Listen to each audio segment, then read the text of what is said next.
because we're at Auburn. I said, what if Connor's right in the middle of this, and he goes, and he won't play in the red-white game. And so I really appreciated that.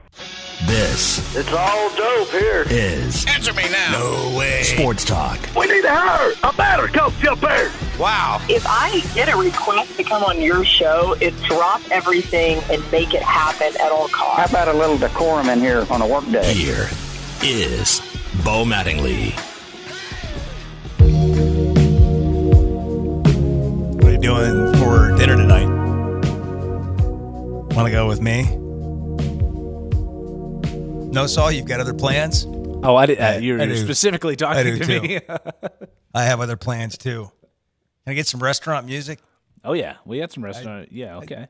You want a candle at dinner tonight? If you're going out, do you want a candle at McDonald's? A candle at McDonald's? I think I should, now that you have your phone, you can go to McDonald's and you can play this right out of your phone. Right, and light a candle. Bring your own classy. candle. I'll have a Big Mac. So if you're talking about Valentine's Day and we're living in an alternate world for a moment, if you could go to dinner with a sports personality, celebrity, somebody in the sports world, instead of your significant other, would you, and who would it be? Or would you go ahead and take your girlfriend, boyfriend, wife, husband, whatever, to dinner tonight? Your option is Steph Curry's outside in the Uber that you can hop in as well. It's the XL Uber for sure. The Escalade. Yeah, the nice one. It's not the, yeah. And you say, no, I'm going to go out to dinner with my wife or my husband. And I'm not going to do that. So you can make that choice. Who could it be? Just for I love the purposes. idea. Just for our purposes. I've seen all kinds of stuff today. Our friend Taylor Zarzer was doing the Sirius XM ESPNU radio show this morning, and he said if you could go to a sporting event with your spouse, like you choose, like, honey, I know there's a lot of things you would like to do, but we're going to go to the Masters together instead of doing some romantic thing that you wanted to do. Or we're going to go to the Super Bowl. Or we're going to, what could you envision yourself doing instead of the other things that you sometimes have to do or feel like, or you act like you don't have to, but you're doing it because you have to. And you put a smile on and you do it. So you, on this, quote, romantic day, you can flip this for a moment, just for our purpose. This is a safe place. This is a safe place. Now, at this moment, you're probably on your way to go pick your lovely up and head to wherever you're going. But so this is a moment of reprieve. Who would you go spend your time with otherwise?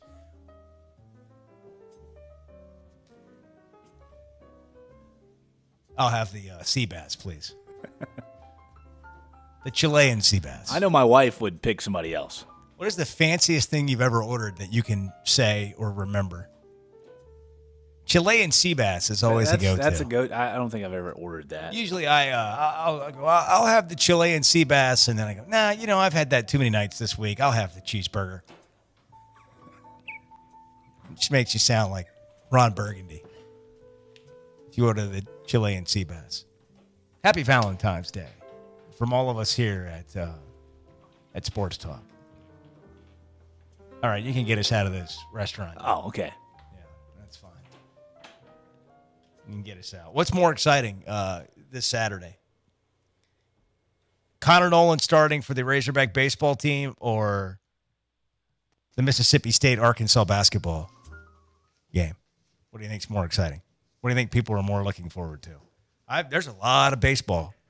There's a lot of baseball conversation with the game on Friday between Eastern Illinois and the Razorbacks.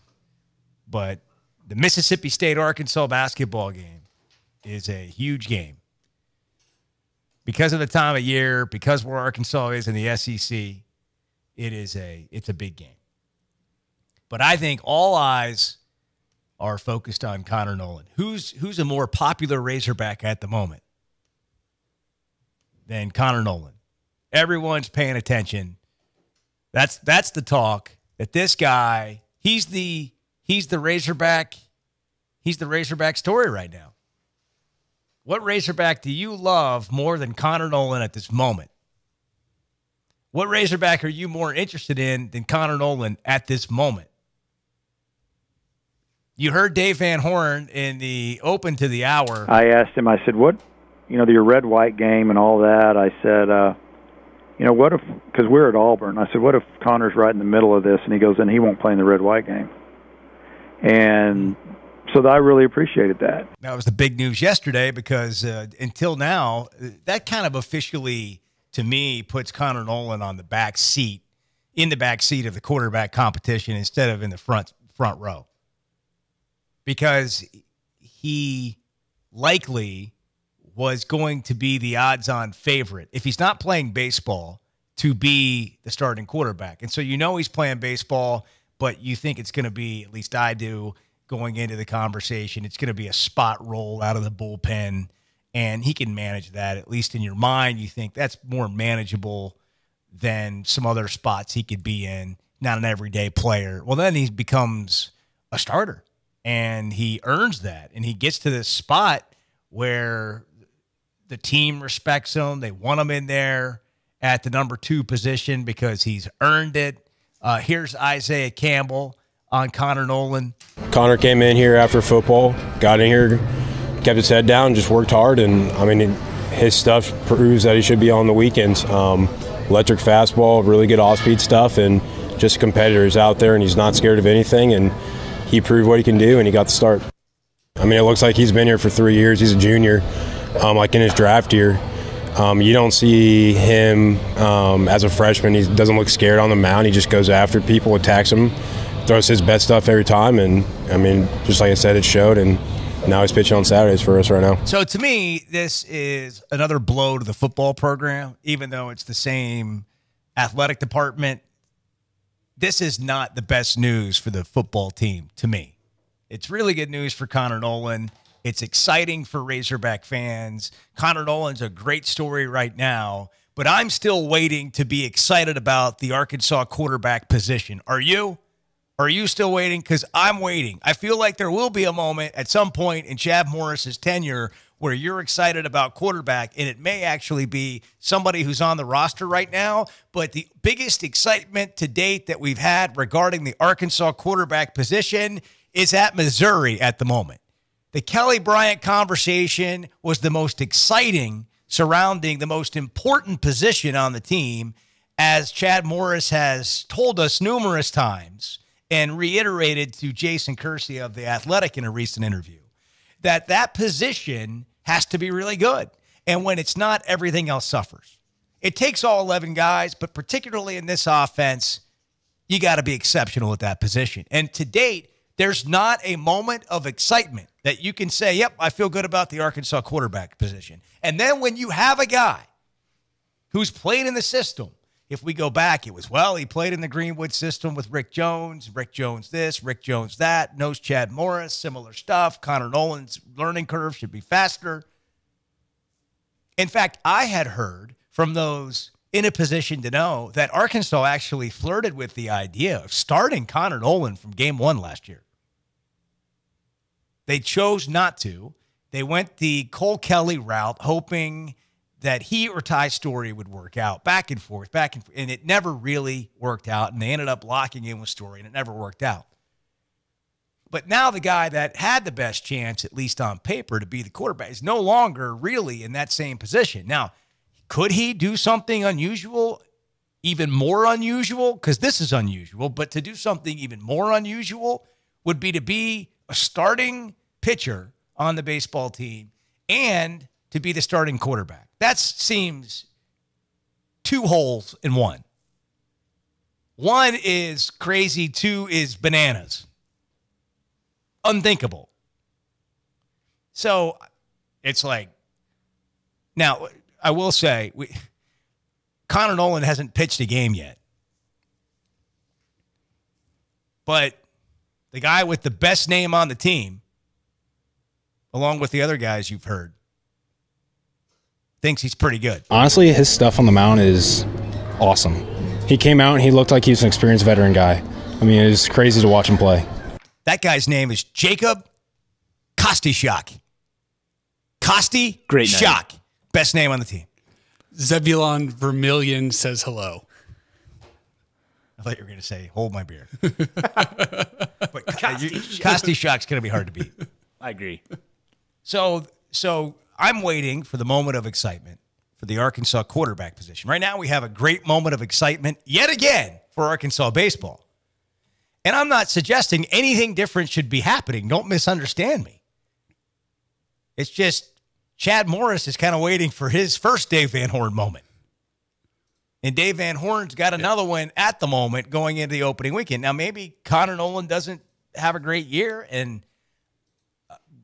before we heard all this stuff, I don't know that anybody expected him to. But apparently he has been lighting it up. And the talk of Arkansas right now in the sports world as it relates to the Razorbacks is Connor Noland, Saturday starter at Baum Stadium. Ron in Midland, happy Valentine's Day. Hey, you too, man. How's it going? Doing great, Ron. How are you doing? Fine right now. Tomorrow may be a different day, though, you know. Hey, That's true. yeah. Hey, what's the story I'm hearing that you're leaving the program? Is that correct or incorrect? Well, we are changing our business model. You know, we have an independent sports content company that produces this radio show and other content. And we are moving off of the radio business and into the digital world and TV film production world. So we're going to be producing a podcast, multiple podcasts on Razorback athletics. Some will be story-driven and others will be reactionary to things that are happening, current events. And then we'll be producing more TV shows, documentaries, some other things that we've done that maybe you've been familiar with from time to time in the past. So we're not going to be continuing doing this daily radio show beginning in March. Okay, will someone else have the program? Or Yes, will it just... yes, somebody else will be doing a radio show in this time slot. But I don't think it's going to be Wally Hall. I think congratulations to Wally Hall for making it 40 years at the Arkansas Democrat Gazette. But I don't think he's going to be doing the show. That's all I can tell you at this point. Oh, okay. But that begins, this comes to an end March 1st? Our last day on the air, Lord willing, like you said, anything could change, will be February 28th. Okay, well, congratulations or whatever's in store for that. Well, we're really excited, Ron. I mean, this is kind of an expansion of our business, even though we're changing, and so we're not doing the radio thing. It is, for us, something we're very excited about. Basically, Ron, we take the time that we're spending on just one format here on the radio, and we produce content for multiple formats. And we are going to be explaining over the next week or two how to access all that content. It's so easy, as Geico says, even a caveman can do it. Oh, really? Yeah, it's really easy, Ron. Okay. Even you'll be able to access it. You think? Yeah, easier than turning your radio on. Oh, well, I haven't turned the radio on in several months now, so... And computer is out of the What happened, Ron? Where did you go? You okay? Well, kind of, sort of, but not really. I really don't want to discuss it, Bo. Okay. Well, I'm sorry, Ron. I'm sorry, Ron. Yeah, this Nolan kid that we've got, evidently he's the real McCoy. You know, if the baseball team thinks he is, I'll guarantee he is. Whether he could do both or not remains to be seen. But I think he deserves every shot in the world, and if he pulls it off, good for him, good for the Hogs, good for the football, good for the baseball, you know? Sure. And It's time. It's damn time for Arkansas football to get back to where it used to be in the 60s. And, and You if think it ever, you think it'll ever ever be there? You think it'll ever be where it Well, was in the 60s? Who knows? Time will only tell. But if things fall into place right, it can be done. We were almost there with an ex-coach that we used to have that you and I have a big disagreement about. But Did you hear we played that yesterday, Ron? Pardon me? We played that interview yesterday and your reaction to it. Did you really? Yeah, because it was one of the epic moments in show history. And we're playing epic moments in show history. They're not all good. They're just epic. Yeah, really. I understand where you're coming from. No problem there. Yeah. And, Bo, I wish you luck on your new Ron, adventure. listen, I mean this from the bottom of my heart. We have appreciated your phone calls, and I hope we do it again before the month is up. But I want to thank you and the others who have called the show, and it would not be the same without you. Thank you. Well, you've became an Arkansan, and that's difficult for me to say for an outside person to come in here and to be an Arkansasier. Is saying something for your personality and the type of person you are. And I thank you for being an Arkansasier, and I hope you continue with great success, bud. And I mean that with all sincerity. Ron, I that means a lot, and I enjoy being I got Arkansan. one question for you. We did an interview back, I did a phone call back, it's been several months ago, maybe a year and a half ago, and it was on the internet. And this guy that took this trip with me over to Memphis to Elvis's house when we climbed the fence, Yep. I was telling them about it, and they tried to research it on the internet, and they couldn't find we it. need But to I know find it was that. on there at one time. Yeah. Well, yeah, we need to find that. Did you have it? When Ron called into our show. Yeah, when he called told our that show story. and told the Elvis Yeah. story. We Yeah, have it somewhere. Yeah, we've Yeah. got that. Saul will stay up all night and find it, and we will get that. I'm serious. We'll get it for you. Okay, I'd like to... And then we can email it to you. Email it to me. Or Boy, we'll that's- post it somewhere where you can share the link. Okay, I'll call back in a day or two Yeah, and that'd see be if you perfect. found it or whatever. That'd be perfect. Maybe we'll play the story again on the radio. Okay, man. Hey, Fascinating. good luck to you. And Thanks, Ron. You're the all man. right, bye-bye. All right, Ron, appreciate you. I'm telling you, he's one of the best. Really is. He is, yeah. I mean, Clay told him to sneak into a baseball game with a hairdryer one time and pretend it was a radar gun. And I think Ron did it. This is Sports Talk, streaming live on sportandstory.com.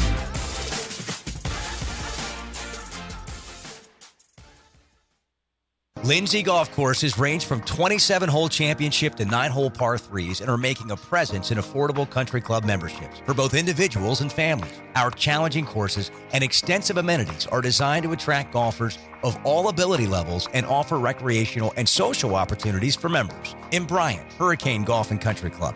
Benton, Long Hills Golf Club. Conway, Centennial Valley Golf and Country Club. Nutters Chapel Golf and Country Club, and in Little Rock, Eagle Hill Golf and Athletic Club. Lindsay Golf Courses. Guys, have you noticed lack of energy, motivation, and drive? It could be low T or something else like sleep apnea or even low thyroid. It starts with a quick and easy health assessment to better understand your health. And now they treat more than just low T, including sleep apnea, low thyroid, and more. And it's covered by most health insurance. So if you've been feeling tired and grumpy, have noticed a weight gain or loss of muscle mass, call 479-439-9485 or go to lowtcenter.com. Low T Center, reinventing men's healthcare. Whether it's commercial or residential, you can count on Pickett Construction to provide quality, cost-effective services. They specialize in commercial buildings and custom homes. And if you're looking for a new home, check out Prairie Meadows Subdivision in Prairie Grove. Pickett Construction's been serving Arkansas since 2002, licensed in 12 different states. Pickett guarantees customer satisfaction, and they have the manpower to handle any job. And in the last 17 years, there's not much they haven't done. Find them online at PickettConstruction.com. You pick it, we'll build it. What's your more? maybe it's more time to pursue work on your golf swing. At the old course at St. Andrews. Whatever you'd like more of, Powerball from the Arkansas Scholarship Lottery can turn those dreams into reality. And the next drawing is for more than $240 million. So go to your local lottery retailer and get your ticket to more today. This is winning. Call 1-800-522-4700 for Problem Gambling Helpline. This is Sports Talk with Bo Mattingly.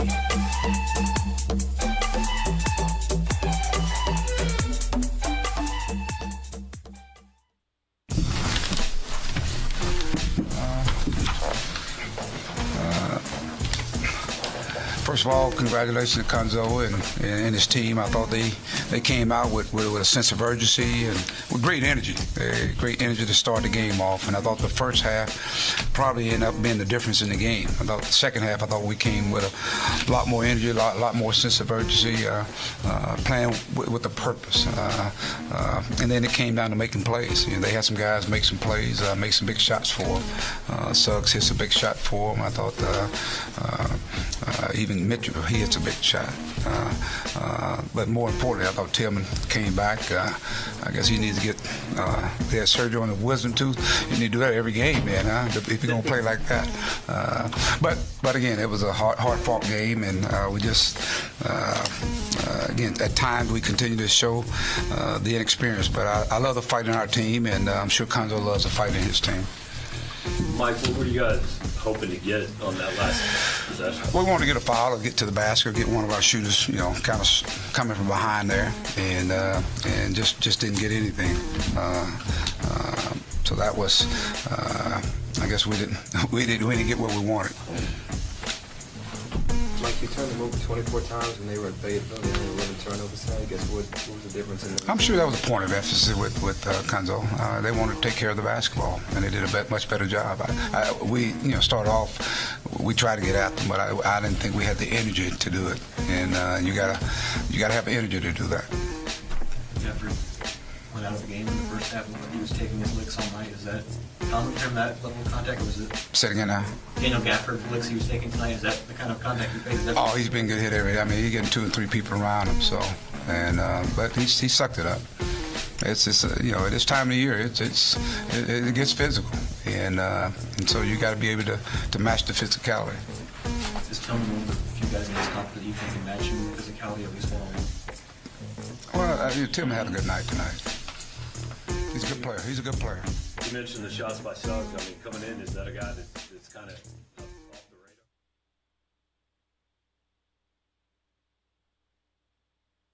radar? Hit me with it. Just give it to me straight. The ball kind of popped out, but I put it back in. I didn't alter the ball in any way. I said, let's lose 11-5. And now it's time for Sports Talk's No Malarkey Minute. Brought to you by Mr. Sparky, Northwest Arkansas's on-time electrician. Call 888-8-SPARKY today.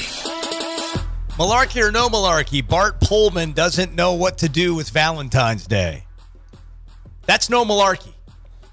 No malarkey. Any pushback from anybody? No pushback from me, but I'm surprised Bart hasn't spoken up. What does he have to say? He has no idea what to do with Valentine's Day. I have no need for Valentine's Day. So pathetic. I mean, you have family. Did you not text your mom or anything today, or just let people that in your life? I'll call my mom later today. You tell them you love them, Bart. That's what you do on Valentine's Day. And I plan on doing that. Is it a manufactured garbage holiday? Absolutely. Should you take full advantage of it? You have to. You just have to. You just have to say, yep, there's really nothing I can do about this manufactured day other than love people. And by the way, do it again tomorrow, okay? Because it doesn't all end on Valentine's Day. But that's not what good words. Good words. Yeah. Me and the love doctor, we've got you covered. Arkansas is going to play Liberty in football in 2020. The distinction of Liberty is what? Hugh Freeze coaches there. Hugh Freeze is the coach of the Liberty Flames. They are the Flames, right? That's correct. Malarkey or no malarkey, Hugh Freeze will still be the coach at Liberty in 2022. That's 4 years of coaching football. That'll be year 4. 19, 20, 21, and that would be 22, his fourth year. I think he's gone after a year or two.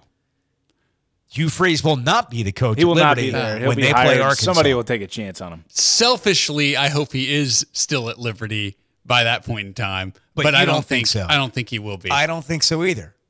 Chad Morris will be in his fifth year. Will he be at Arkansas? I think so. Yes. Yes, he'll be here. Yes. Chad Morris will still be at Arkansas, and he won't be facing Hugh Freeze. That's our unanimous conclusion. Yeah. The No Malarkey Minute brought to you by Mr. Sparky, Northwest Arkansas's on-time electrician.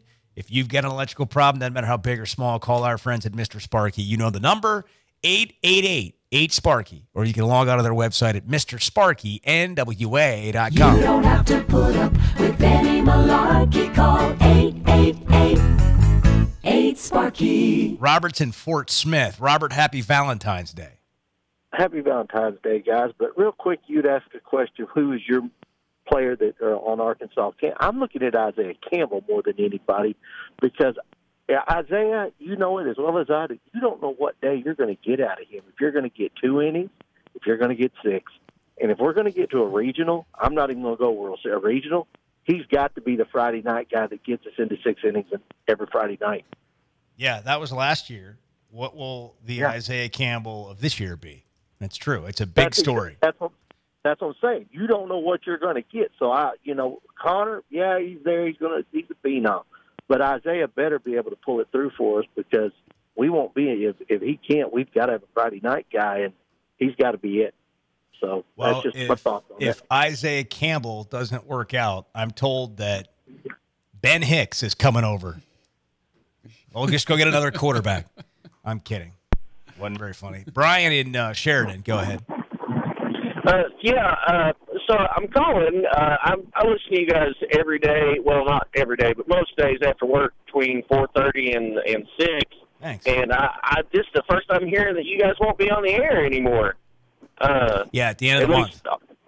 Yeah, that's a huge loss for me, at least on my drive home. I really enjoy you guys. Nobody else breaks down more honestly what the Razorbacks do week in and week out for football and basketball than you guys do, and so I really appreciate it. Thank you. There are some others who disagree, and they might actually be doing the show, so you'll get some of that. But I'm having fun here, but we have enjoyed it, and we're going to continue doing it, just not 4 or 5 hours a day here in this radio slot. Yeah, just the radio slot is where I drive home from work. So, I every now and then, I'll flip, depending on what you guys are doing or who you got interviewing, I'll flip back and forth between y'all and the other show on the Buzz. But I mostly listen to y'all because. The show on the Buzz will always be there. Yeah, like always, like for another 100 years. So that you'll at least have that. That is probably not an inaccurate statement. No. The reason I like y'all so much is because y'all. I hear your callers every day, and some of them are very, very critical, even after good games, and it just stuns me how much they don't understand that Arkansas, while Arkansas should be a good team, we have the equipment and the ability and the money definitely to hire good coaches and be good teams. It's a hard destination to get the best players to, and yet regularly we end up with coaches that get a lot. If you're not a good coach, if you're not in the Final Four every year, it's absolutely insane to me. Yeah. Well, there will be some times in our digital production, podcast production, where we have a reaction from fans, calls, tweets, those kinds of things. And like a lot of things in life, when you're not in the habit of doing something, you don't know much about it until you try it. So we're going to make it really easy for you to try. And I think many people will like it, and they'll just add it to their routine. And here's what you're going to have. You're going to have both. You're going to have a radio show here to listen to, and then you're going to have an additional thing that you haven't had. which is more Razorback content. So if you like the Razorbacks, I would like to think we're going to do it in a way that people are going to want to be a part of. And I hope you'll give that a shot, and we'll be explaining that to you as we move along. By the way, you can go to any podcast platform now, right? And we have a podcast that we've always done that's just the best produced hour pieces from each day's show. It's called Sports Talk Primetime. That's the same platform where our new podcast will launch. So if you want to just go sign up right now, go to subscribe at iTunes or Spotify, any of the podcasts. Just search Sports Talk with Bo Mattingly. Click subscribe on iTunes, click favorite on Spotify, and you're golden. You'll be automatically signed up for all future podcast content that we deliver, and you won't miss a thing. And it'll just be there. So if you choose to listen to it, great, but at least you'll have it if you want it. You know, like we'll miss doing some things about radio, but when you're on an airplane, you can listen to the podcast, or when you're anywhere in the world, in your car, doing whatever, mowing the lawn on Saturday, whatever. It's on demand for you, and we'll be telling you more about that. All right, coming up next, Aaron Fitt, D1 Baseball, with a preview of what we can expect from the Razorbacks this year and how they fit in his mind in the national scene. This is Sports Talk, streaming live on sportandstory.com.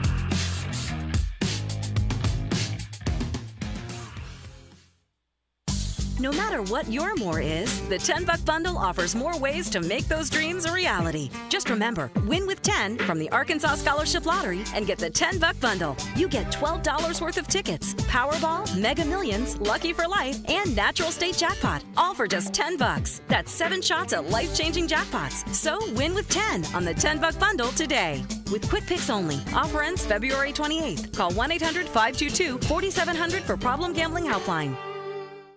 Do you enjoy golf? Come live at a Links apartment community and love where you live and play. You get free golf privileges, a resort-style pool, great fitness center, and a whole lot more. Our 9-hole courses offer you challenging and quality golf right outside your front door. All that you need and want, we have. View rates, photos, and apply online today. Or check out a complete list of locations by visiting lindsaymanagement.com. That's lindsaymanagement.com. This is Sports Talk with Bo Mattingly.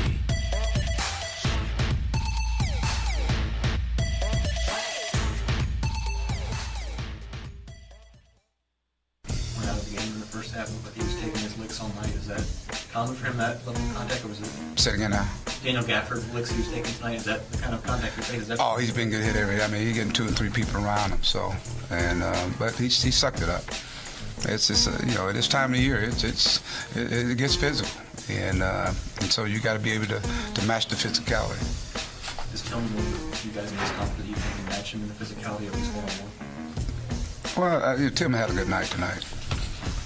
He's a good player. He's a good player. You mentioned the shots by Suggs. I mean, coming in, is that a guy that's kind of off the radar in the scouting report? No, I don't think he's off the radar. I mean, he hit one at our place. He's hit 3, I think, this year. He just made timely shots. So, but again, you go guys played well for him. They had some guys play. I thought the Pension kid, what's his name? Pinson. I think Payson hit some big plays for him. He did. The shot clock running down. He made some big plays. So it's. I mean, I can say this play, that play there, but I think there were some momentum plays where we were making our run. And we've been in these games all year long. And tonight the ball then bounced our way. Mike, you fell behind early. How much was their offensive rebounding a part of that? Big. I thought that was the difference in the game. I thought it was. They got second chance points in the first half. We did a bit better job in the second half. But even going down the stretch, it's a 2-point game. I think they got a big offensive rebound.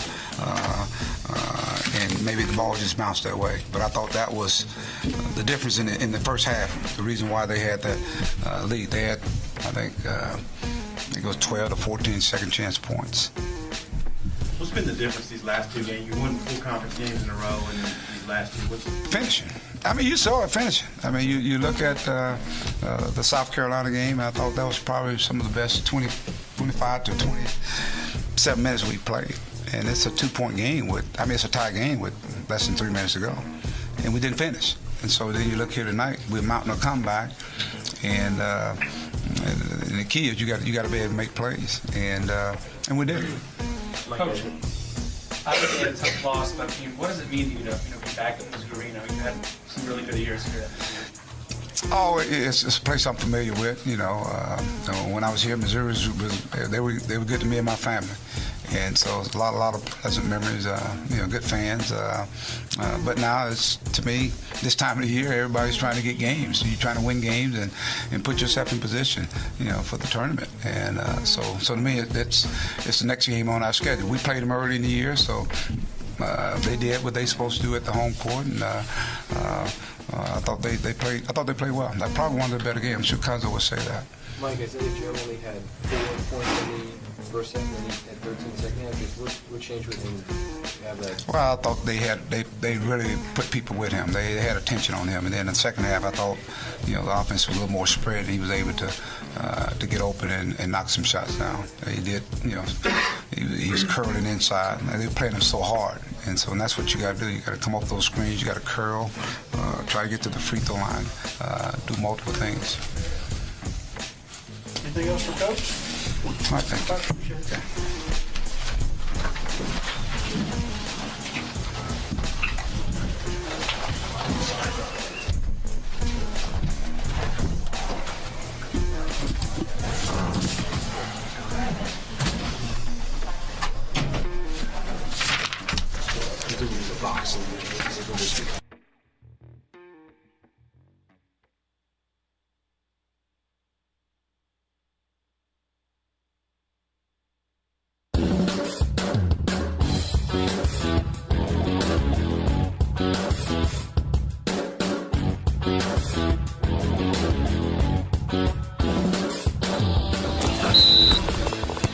And now, the Ozark Sportsman Supply Hog Update. Arkansas baseball starting the season Friday against Eastern Illinois. Junior Isaiah Campbell starting on the mound on Friday for the Hogs. Yeah, it's going to be awesome.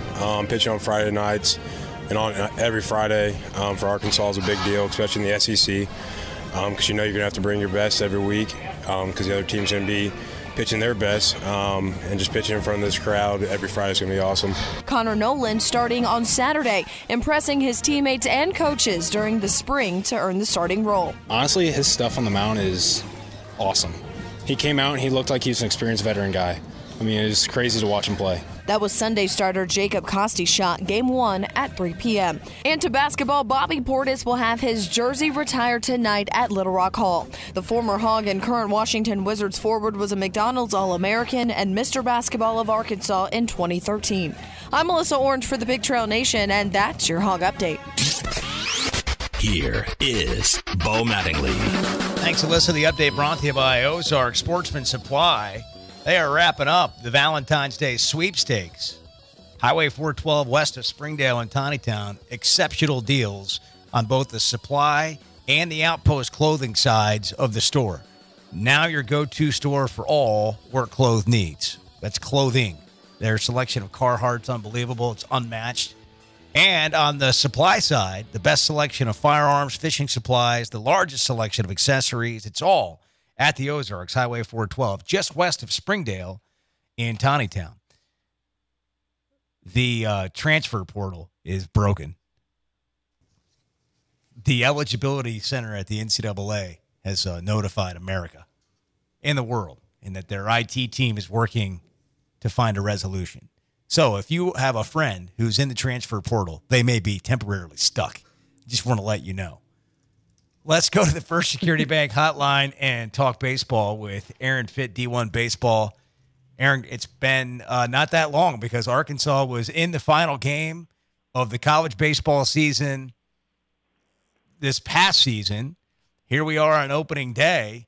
What kind of Razorback team do you think Arkansas has fitting in nationally as you look at the landscape of the rest of the country? It's a really intriguing team. You know, the upside with this group is very exciting. You know, anytime you're starting a team with 3 preseason All-Americans, you know, with with Kerstad and Casey Martin and Matt Cronin for us, and really Dominic Fletcher could have been one as well. So they got some real star power back, and obviously there's some big shoes to fill, and that's why they're ranked 16th or something instead of top 5. But boy, I mean, you got to be excited about the talent they have here. It's nice that they've had some veteran guys kind of waiting in the wings and biding their time that I think will be able to hit the ground running and be nice kind of complementary pieces in that lineup to help those stars along. What's the biggest question that you have about Van Horn's team this season?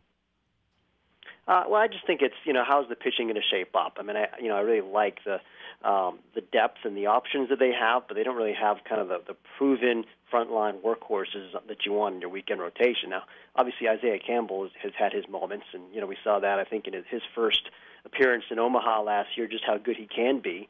But he's been up and down over the course of his career, and so is he ready to now be a bona fide Friday night guy? I mean, nobody's ever questioned the stuff. It's electric, It's mid-90s with good secondary stuff, but can he put together that kind of frontline Friday night SEC starter kind of a campaign? I think that's a major key for this team, obviously. And then the guys behind him. I mean, Connor Nolan sounds pretty exciting, but who knows what he can do? It's kind of an unknown right there in the weekend rotation. And I understand Jacob Kostichak is slated for the third spot this weekend. That's another great arm. It looks the part. It's tough slot with extension and mid-90s with life and, a good slider is everything you want, but he hasn't really done it yet, So just a matter of will the talent translate into consistent production on the mound? For me, that's the biggest question.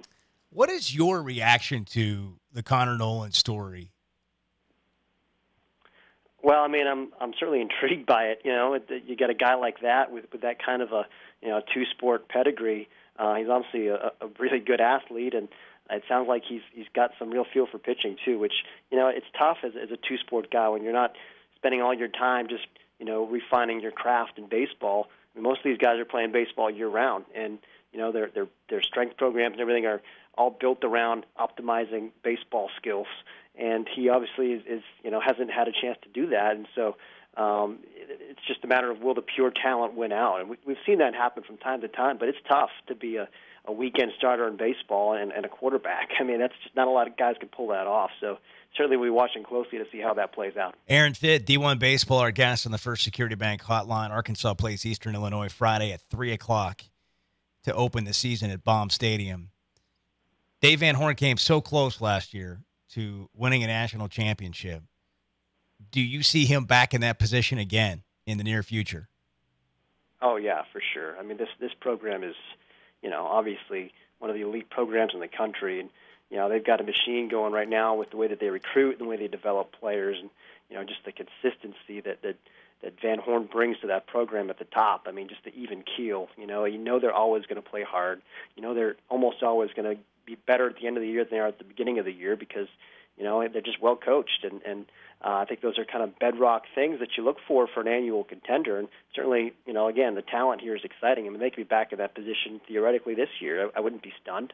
I certainly think it's not going to be too much longer before Arkansas is back playing for a national title. If I ask you who the best teams in the SEC are, is that the same question as asking who are the College World Series contenders this year? Yeah, pretty much. It's crazy, how deep this league is every year, and certainly how good it is at the top. I mean, we've got Vanderbilt and LSU ranked 1 and 2 in our rankings, and I think Georgia and Ole Miss are also in our preseason top 10, and you got Mississippi State there, 14, Arkansas at 16. I mean, Auburn is in there. I mean, really, I think the league goes comfortably 10 deep with postseason caliber teams, and certainly the teams beyond that would be postseason teams in most leagues. It's just hard to make headway in the SEC because there's so many contenders. But the talent in this league remains unmatched in college baseball. Is Eastern Illinois a challenge for Arkansas in any way this weekend? That would be a surprise. Certainly. I mean, they've got a few nice pieces back in the lineup. Some guys that can swing the bat. Jimmy Govern is a nice player. And, okay, the fact that one player on that team gets you Employee of the Month honors. We just finished cranking out all these conference previews. My mind is a jumble of names right now. That's incredible. I threw that out there not thinking you would know. I'm like, well, what's he going to know about Eastern Illinois? I'm impressed. They got a couple of guys, that can swing the bats. I think they're probably light on the mound. I think they're going to have a hard time containing that Arkansas offense this weekend. But, they should be able to score some runs this season. Going ahead to USC, more of a brand name on the schedule. They're playing out in L.A. In late February, last week in February. What are the Trojans like this year? Are they a non-conference challenge for the Razorbacks? Yeah, that's a nice little trip right there. I certainly think that USC should be better this year. I was talking with Dan Hubbs, their head coach at the convention back in January, and he feels really good about his team. I mean, certainly the pitching has a lot of power arms, and it's kind of one of those things like Arkansas where a lot of those power arms are kind of unproven, but got a bunch of guys that can show you 95, which is a good place to start. I think they're a lot deeper in that department than they have been, and they've got some guys that Kyle Hurt's kind of like their Isaiah Campbell, really high-profile guy with a big arm. In his case, he's really battled walks in his career, but if he figures it out, he could be a bona fide ace on Fridays, and they're fairly athletic in the lineup. I don't see there a ton of firepower there, but Blake Sable's kind of the breakout star from the summer in the Cape League for them. He's a very athletic and physical outfielder that, he's kind of the leader of that offense. Aaron, we're just getting started, so we'll be doing this, but I appreciate you hopping on with us and giving us the insight to kick off or throw out the opening pitch, I should say, of the season. Always good talking with you, Bo. Thank you. Aaron Fitt, D1 Baseball, you as well. All guests join us on the First Security Bank hotline. I was just scrolling through Arkansas' schedule. Sunday, March 17th at Baum Stadium. You know what they're giving away? Bobbleheads? St. Patrick Day pint glasses. Does that seem a bit unusual? I feel like there should be something to put in the pint glasses sold at the stadium. I don't think Guinness will be there. They will not. No. I thought it was unique. It is unique. I don't know if they've done that before. I don't remember that. St. Patty Day pint glasses. Sunday, March 17th at Baum Stadium. I know where I'll be on Sunday, March 17th. They're playing Missouri. If you're wondering what the opening part of the schedule looks like, it's a 3-game series with Eastern Illinois at Baum Stadium this weekend. Then Thursday, they're on the road at USC for 3 games. Thursday, Friday, Saturday. Then they've got a Wednesday game on February 27th against Memphis. Stony Brook comes to Baum for the weekend series to start March. Charlotte's coming in for a couple of games. Louisiana Tech's coming in for a weekend series. Western Illinois is coming in for a weekend series. And then conference play begins March 15th with Missouri in the St. Patty Day pint glasses. Actually, SEC opening night, they're doing the free jersey Friday. It's a great promotion. A shirt jersey. And then military appreciation. There's new rules for baseball, by the way. St. Patty's Day pint glasses that Sunday, as I mentioned. So coaches can actually challenge now for instant replay calls. There's a whole bunch of stuff associated with this. I'm not getting back into all of it right now. But that is only if you have the technology, which every SEC stadium has. But once you get into non-conference games, they may not have, including in the postseason. But instant replay is improving in college baseball. The cut of the day is coming up next. This is Sports Talk, streaming live on sportandstory.com.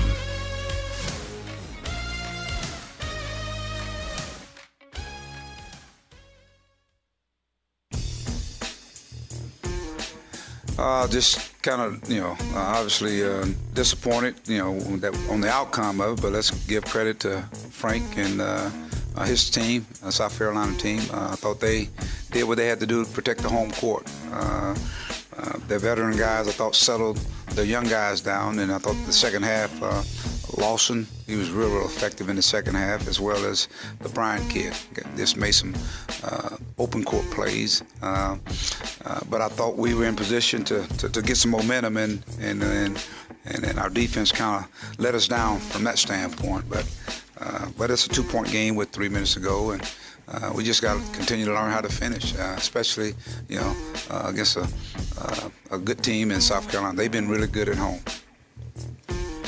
Mike, I know you guys had scouted Lawson and Bryant. Just what were they doing in those final 15 minutes that made them so difficult to stop? Made shots, made plays. That's what they did. They attacked and made the open shots. We had some breakdowns on defense, and they made us pay for it. Mike, you guys are right there. You absorbed a big blow, and then you got the lead back, and then they kind of dominated the last 4 minutes or so. What happened those last 4 minutes? Well, we couldn't score, and then, of course, then defensively, I didn't think we did a good job defensively.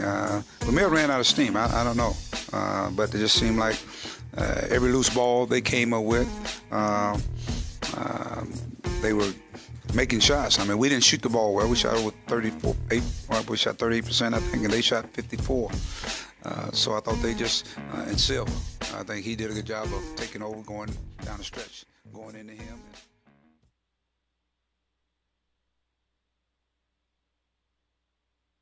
When did you know you were going to get fired? Probably the first day I took the job. Dave won the championship of life. You're not giving any kind of effort, and things we think is ridiculous, you wear orange. I don't get right the head comb. The cut of the day. The ball came through the basket. It was at 0. Game's over.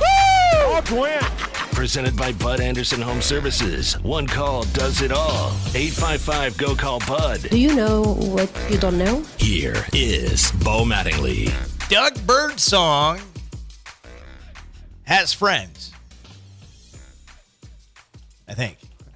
I'm sure he does. Bart and Sawyer have adopted Doug as a friend. He's awesome. Yep. Yes. He is the Bucknell radio man. Yep. Yeah. Basketball. We came across him last week, saw a call of his on social media, and just had to bring it to the show. Doug Birdsong. And Bucknell. then discovered more. More, yeah. This is Bucknell and Lehigh. Yes. Sestina challenging the big guy, draws contact, throws it up good, and he was fouled. He was fouled. Yeah, that's the first. Right. Just force his way in for a layup. It's good, and he was F-O-U-L-E-D. That spells fouled. Oh baby, what a drive by Bruce. Yeah, that's number 2. How old is this guy? Bounce past Sestina, layup good, and he was fouled. I don't know what's going on, man. That's wild. Yeah. Here's my question: Is he a student? Is he? I we have to look up some information on him. No. Is he carving his niche with perfecting the art of the word foul? He's been with Bucknell since 2000. Whoa. So Holy he's moly. Yeah. That's really Bounce past Sestina, layup good, and he was fouled. Was F-O-U-L-E-D. That spells fouled. And he was fouled. And he was fouled. I like this. It kind of grows on you. And he was fouled. Was F-O-U-L-E-D. That spells fouled.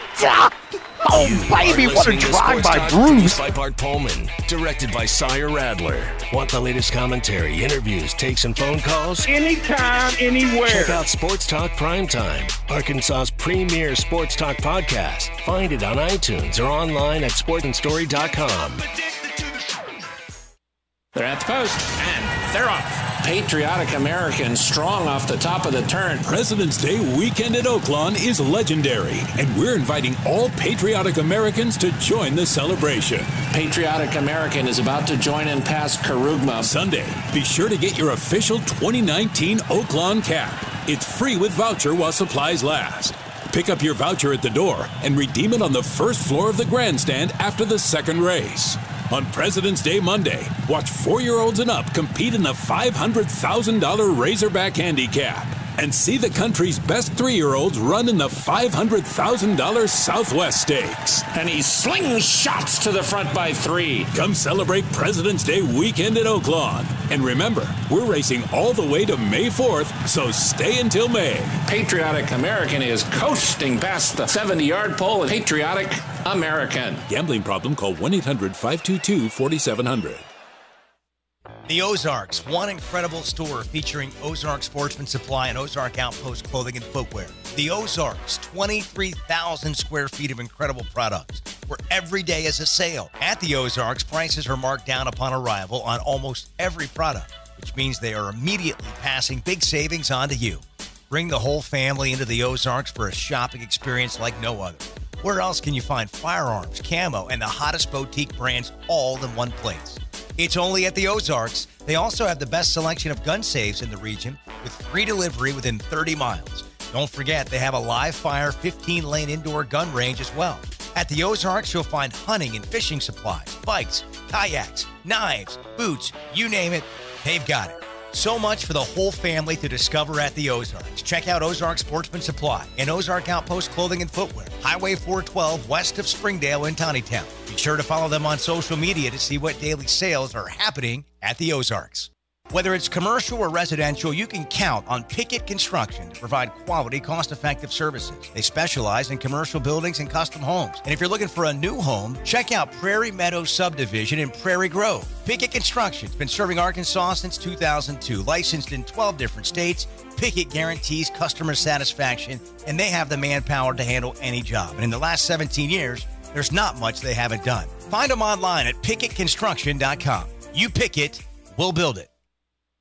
What's your more? Maybe it's more time to pursue work on your golf swing. At the old course at St. Andrews. Whatever you'd like more of, Powerball from the Arkansas Scholarship Lottery can turn those dreams into reality. And the next drawing is for more than $240 million.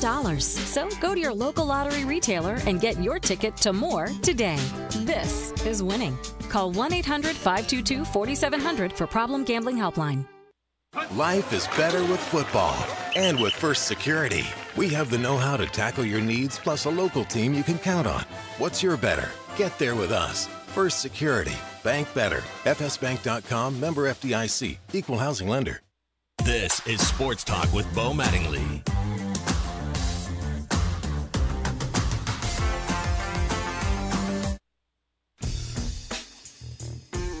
In South Carolina, they hit threes real well against Georgia, but on the season they're like 12th in the league.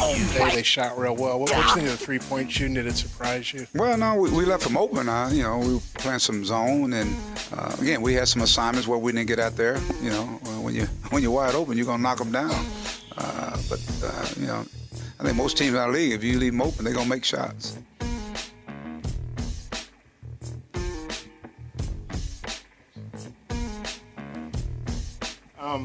So you felt like it was defensive lapses? I thought defense, but they made shots. I mean, they made some good shots. I thought a couple of times we were up big, and I thought we gambled. We gambled a couple of times, and they made us pay for them. That level of contact, was it? Sitting in now. Daniel Gafford licks he was taking tonight, is that the kind of contact you're taking? Oh, he's been good hit every day. I mean, he's getting 2 and 3 people around him. So, but he sucked it up. It's just at this time of the year, it gets physical. And so you got to be able to match the physicality. Is Tony one of you guys in this confident you can match him in physicality of this one-on-one? Well, Tim had a good night tonight. He's a good player. He's a good player. You mentioned the shots by Suggs. I mean, coming in, is that a guy that's kind of off the radar in the scouting report? No, I don't think he's off the radar. I mean, he hit one at our place. He's hit 3, I think, this year.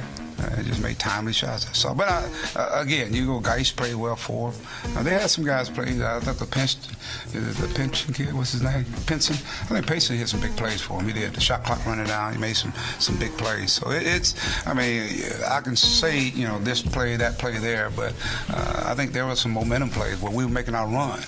And we've been in these games all year long. And tonight the ball didn't bounce our way. Mike, you fell behind early. How much was their offensive rebound a part of that? Big. I thought that was the difference in the game. I thought it was. They got second chance points in the first half. We did a bit better job in the second half. But even going down the stretch, it's a 2-point game. I think they got a big offensive rebound. And maybe the ball just bounced that way. But I thought that was the difference in the first half. The reason why they had that lead. They had, I think it was 12 to 14 second chance points.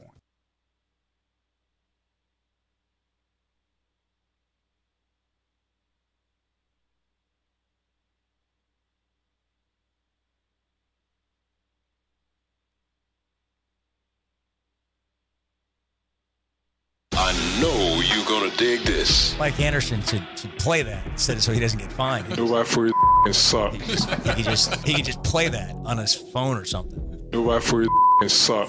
Anyhow, we'll take questions now. I will not comment on the officials, but we'll take questions. This It's all dope here. is Answer me now. No Way Sports Talk. We need to hire a batter coach up there. Wow. If I get a request to come on your show, it's drop everything and make it happen at all costs. How about a little decorum in here on a work day? Here is Bo Mattingly. There's only one person on the show today that I knew I had to hear from on Valentine's Day, and that's Joe in Avoca. Hey, Joe.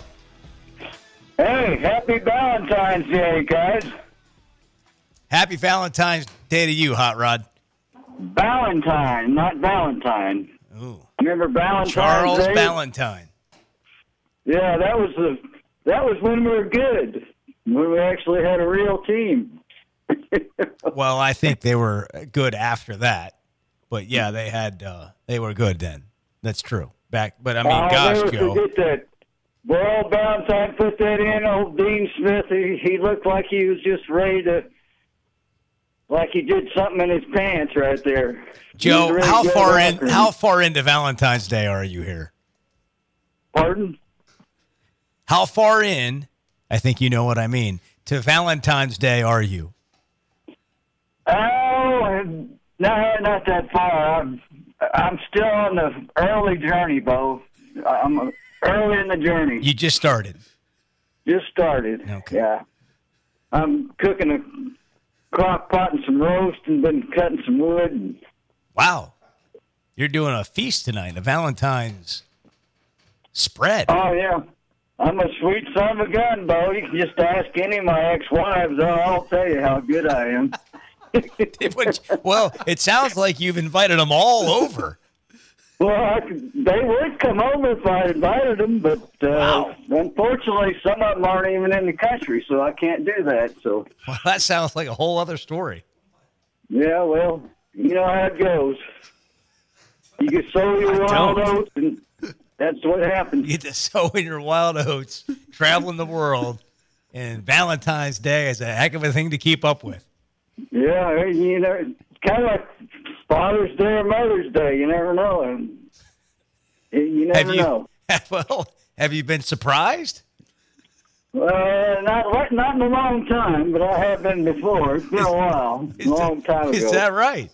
Yeah, well, I won't be surprised again. I got that taken care of. Everything's going to happen.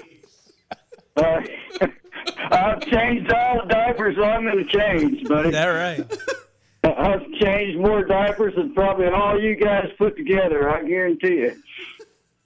Well, that's sounds like you were taking care of your fatherly duties, at least in that regard. Yeah. Anyway, I don't know about these hogs. It's the same thing hard over and over. Right there. Hard, very hard. That was not a good segue. Yeah, let's talk about the Razorbacks. Go ahead, Joe. Yeah, Connor, I hope he does good. How much does a ticket cost now for a game? Well, they vary. Depends on where you want to sit. Well, last time I went, I was in a luxury box, but that was with a friend. Well, I'm sure they'd have you back. In fact, Joe, with your celebrity caller status, you could probably make your way into several different luxury boxes. I'd just show up and knock on some doors. I'll just put a sign on it that says Joe from Avoca. And people will invite you in all over yeah, you'll be a hit. Who wouldn't want to watch a basketball game with Joe? Yeah, they'll see me tarred and feathered or something. No. You just show up, knock on a couple doors, put that sign around your neck or whatever you want to do, and you'll be in a luxury box again. What happened to your friend today? Did not invite you back? Well, what friends is that? Which ones? The one whose box you watched the game from. Oh, no, it was a friend of mine used to play for the Razorbacks back in the 70s, and it was a friend of his that played for him, and we went there with them. I got you. So this has been a while. Okay. Yeah, it's back on Easter about 3 years ago. Okay. So you're worried about the Razorback basketball team. Yeah, it's going to be a reach to make the tournament, but I wouldn't count them out just yet. Yeah, you never know. They're like something that's laying there. It's almost dead, but it's still moving just a little bit. You got a little life in it. I saw that actually this morning with Bart and a fly. Yeah. Hey, Bart, how's your Valentine's going? Bart could not kill. He kept wounding a fly this morning in our meeting. He could not kill it. I hate flies. Flies, ticks, and chiggers. Those are all things to not like. And cockroaches. Yeah, those are right. I could all take them and bury them all. Almost left that one out. All right, Joe. All right, thanks for having me on. Hey, good luck with that smorgasbord. Yeah. Yeah, it's and all the ex-wives. Yeehaw! Oh. How's a call right there? Man. He's got some stories. I love Joe. How many ex-wives do you think Joe has? What's the over-under? 4? I'd set the over-under at 2.5. Okay. But the number of lovers, I'd put much higher. Much higher. Wow. Okay, Saul. Wow. Look into my eyes. You will see what you mean to that song's still being played anywhere? That cannot be still being played. Should have asked Joe his favorite love song. That would have been nice, yeah. That's my bad. Too late. We got pickup lines for today's show? We do, yeah. Some past good ones and some from this past year. I'm going to play one. I want people to know what I'm talking about, and then we will play. Yeah. We will play more of these pickup lines throughout the show. How's the Les Miles pickup line?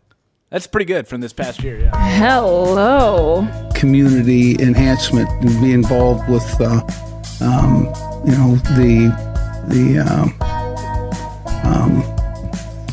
be involved with the many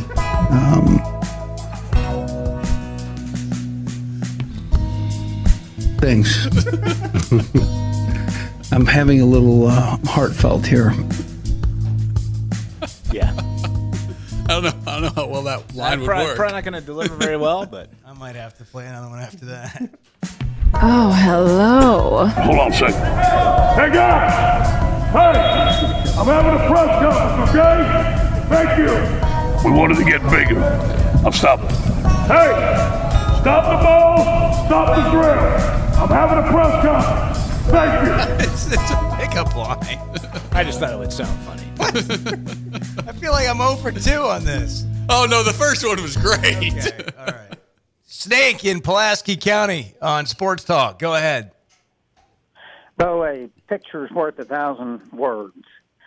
If you saw the front page of the Arkansas Democrat Gazette sports page today, you saw a picture of Gabe Isaborn with a towel, looked like a beach towel, completely covering his head, and Mike Anderson trying to lead him blindly off the court. That picture really summarizes not only this season, but really the last 8 seasons. The blind leading the blind. I had not.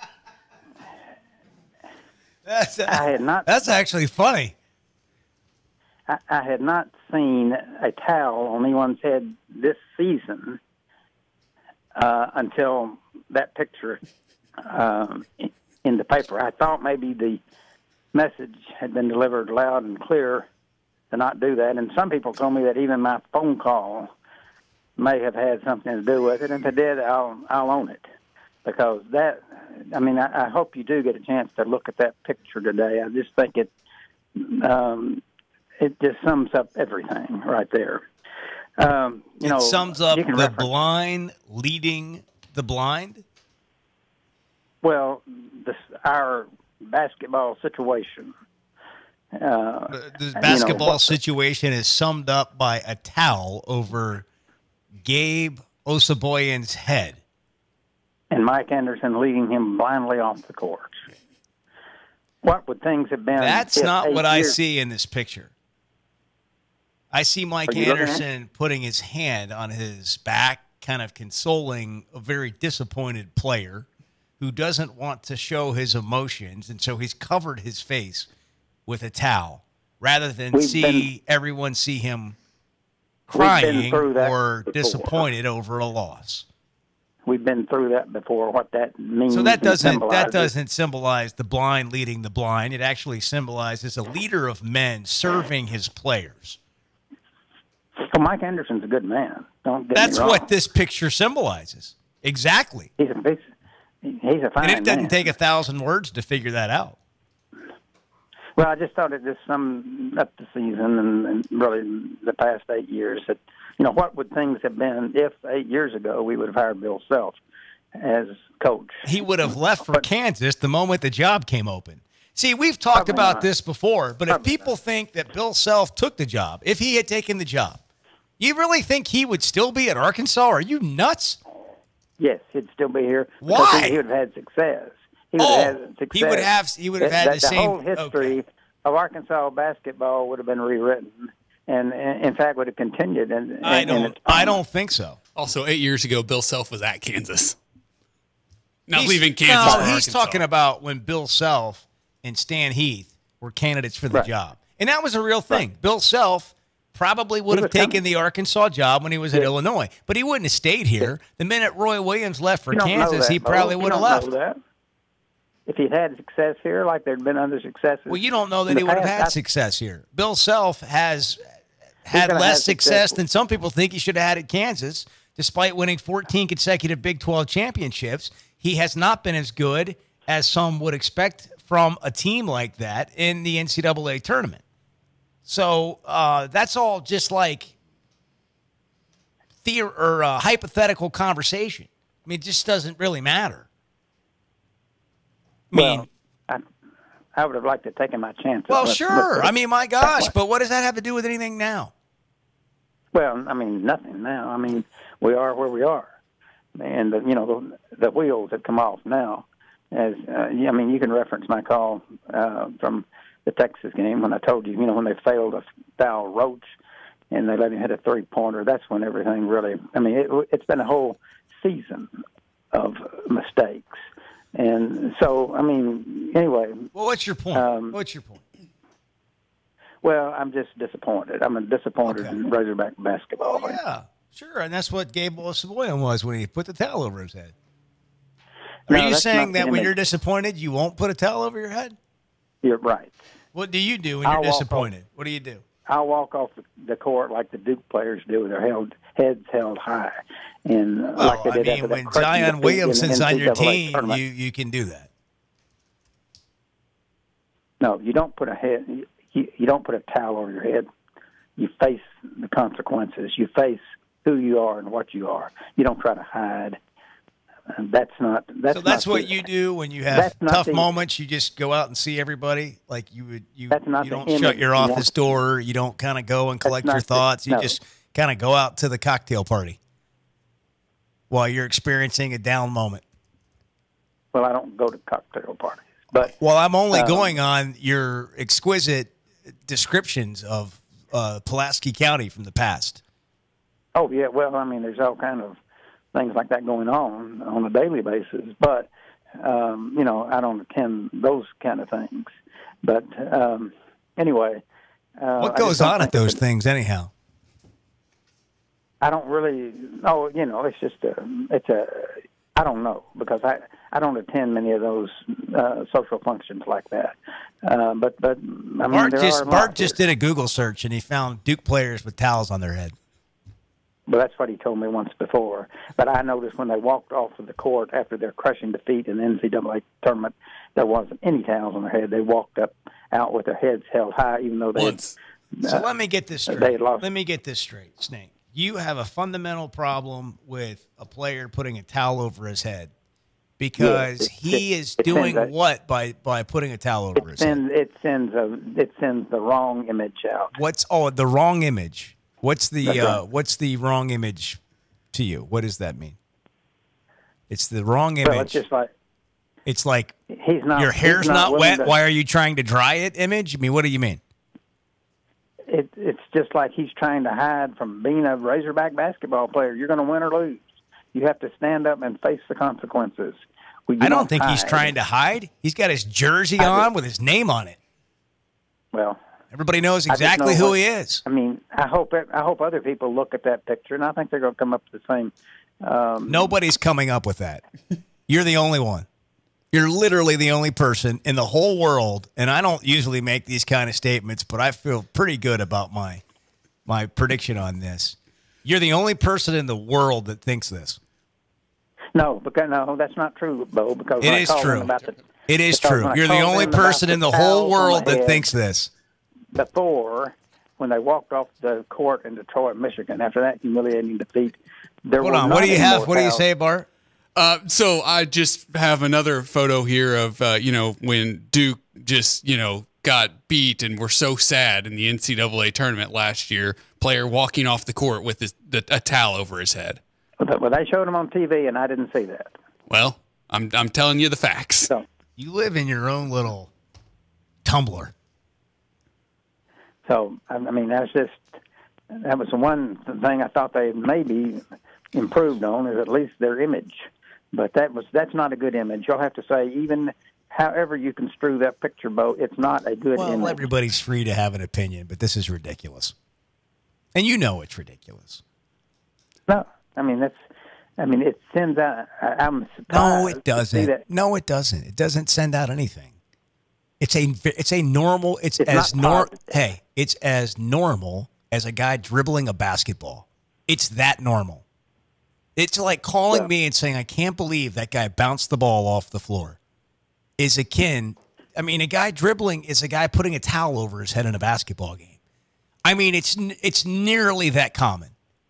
And for you to make anything of it is ridiculous. And I think you know that. But then again, you have been ridiculous over the years. And so you've been very consistent. I've been one of the few people on this show, Bo, that's almost always been right. And if you'll go back... I don't know that you've ever been right, for starters. And I know that you miserably failed in all of that drama and stuff that you said around the Euler feasibility, Arkansas Little Rock football program feasibility study, and your fear that you tried to strike into the heart of Razorback fans and how it was going to become the University of Arkansas Fayetteville. Were you responsible for that with the newspaper, putting that in there? No. Did you do all that? Are you in corporate at the Arkansas Democrat Gazette? Are you calling me from the whatever floor of that building right now? You are, aren't you? We have caught you. Absolutely not. That was you. You did that, didn't you? You started all that. The price tag would be too high. You probably put that picture of Gabe Osabuoyan in the paper, so you could call and talk about it today. But by the way, that photo of the Duke player was in the Arkansas Democrat Gazette. That's where I found it. So there you go. Did you hear that? That's what he said. What do you, Snake? What do you do on Snake? What do you do on a day like Valentine's Day? I'll go to the club, but what kind of club is that? Athletic club, Bo. I put in 5 a day, and 5 what? It's no workout. 5 what? 5 miles. 5 miles. Jogging on the treadmill, on the elliptical. No, outside. You go to the club and then you jog around it. Outside. Well, I come. Yeah, I mean that's my home base. I come back to it. But that's what. So Valentine's Day is like every other day for you. You put in 5. Yeah, I'm gonna put in 5 today. Yeah, it's a nice day. I'll put in 5 on the weekends. I used to put in 8, but that's just one of the things I do. But anyway, what is Valentine's Day like for you?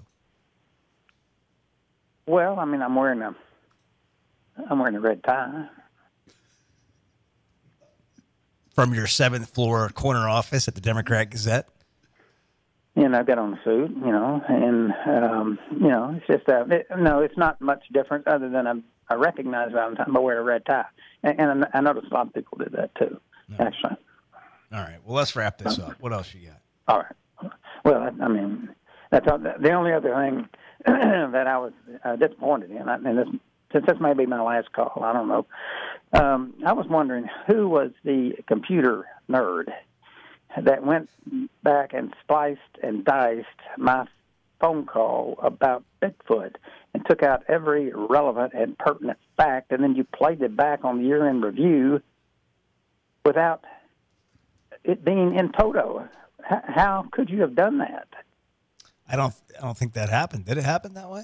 It did. Oh, it did happen. I think you might be referencing like the 12 Days of Christmas. We did shorten it.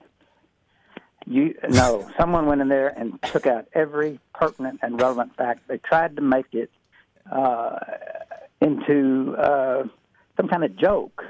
I mean, this was not a joke. I told this story to Bart. I gave it to him. You met Bigfoot. Reluctantly, I told this story to Bart, and then you go back and play it on the end of and take out all the pertinent and relevant facts. Your own son, when he heard the broadcast, you asked him what would he have done. You know what he said? He would have jumped over the fence. What fence? There wasn't a fence. You took out the part about the grassy knoll. You took out all the relevant facts and just left it there, just as a mockery, trying to make me into a buffoon. Well, I'm not a buffoon, and this if you're going to play it back, and you don't need to play it for me. I mean, I was there. I know what happened the next day. It was recorded in the Rangers log. But you don't need to play it back for me. But if you are going to play it back, where's that? Play it back. Where's the Rangers log? I want to see that in the park. I can go view that at the park. The Rangers log from your is, Bigfoot experience. This was in 1962, so I don't know, but I mean it was reported and it was recorded in the Rangers log.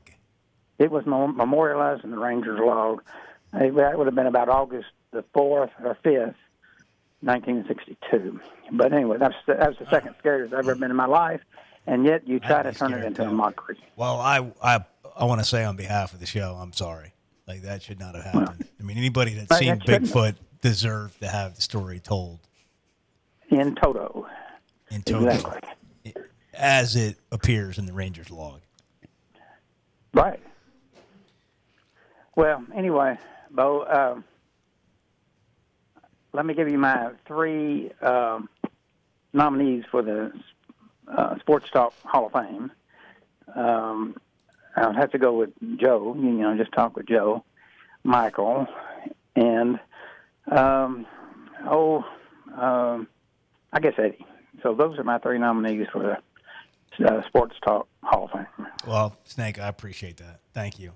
Okay. Thank you for thank you, Bo. Thank you for checking in with us. Yep, thank you, and happy Valentine's Day. Every night in my dreams, I see you, I feel you. This is Sports Talk, streaming live on sportandstory.com.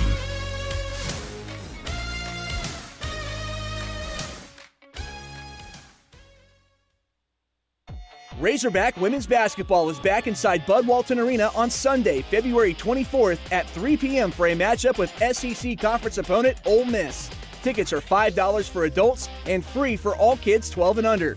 Bring out the family and help us celebrate our senior class. Get your tickets at the door or call 1-800-982-HOGS or visit ArkansasRazorbacks.com. Stand side by side with Razorback women's basketball. The Ozarks, one incredible store featuring Ozark Sportsman Supply and Ozark Outpost Clothing and Footwear. The Ozarks, 23,000 square feet of incredible products, where every day is a sale. At the Ozarks, prices are marked down upon arrival on almost every product, which means they are immediately passing big savings on to you. Bring the whole family into the Ozarks for a shopping experience like no other. Where else can you find firearms, camo, and the hottest boutique brands all in one place? It's only at the Ozarks. They also have the best selection of gun safes in the region with free delivery within 30 miles. Don't forget, they have a live fire 15-lane indoor gun range as well. At the Ozarks, you'll find hunting and fishing supplies, bikes, kayaks, knives, boots, you name it, they've got it. So much for the whole family to discover at the Ozarks. Check out Ozark Sportsman Supply and Ozark Outpost Clothing and Footwear, Highway 412 west of Springdale in Tawnytown. Be sure to follow them on social media to see what daily sales are happening at the Ozarks. This is Sports Talk with Bo Mattingly.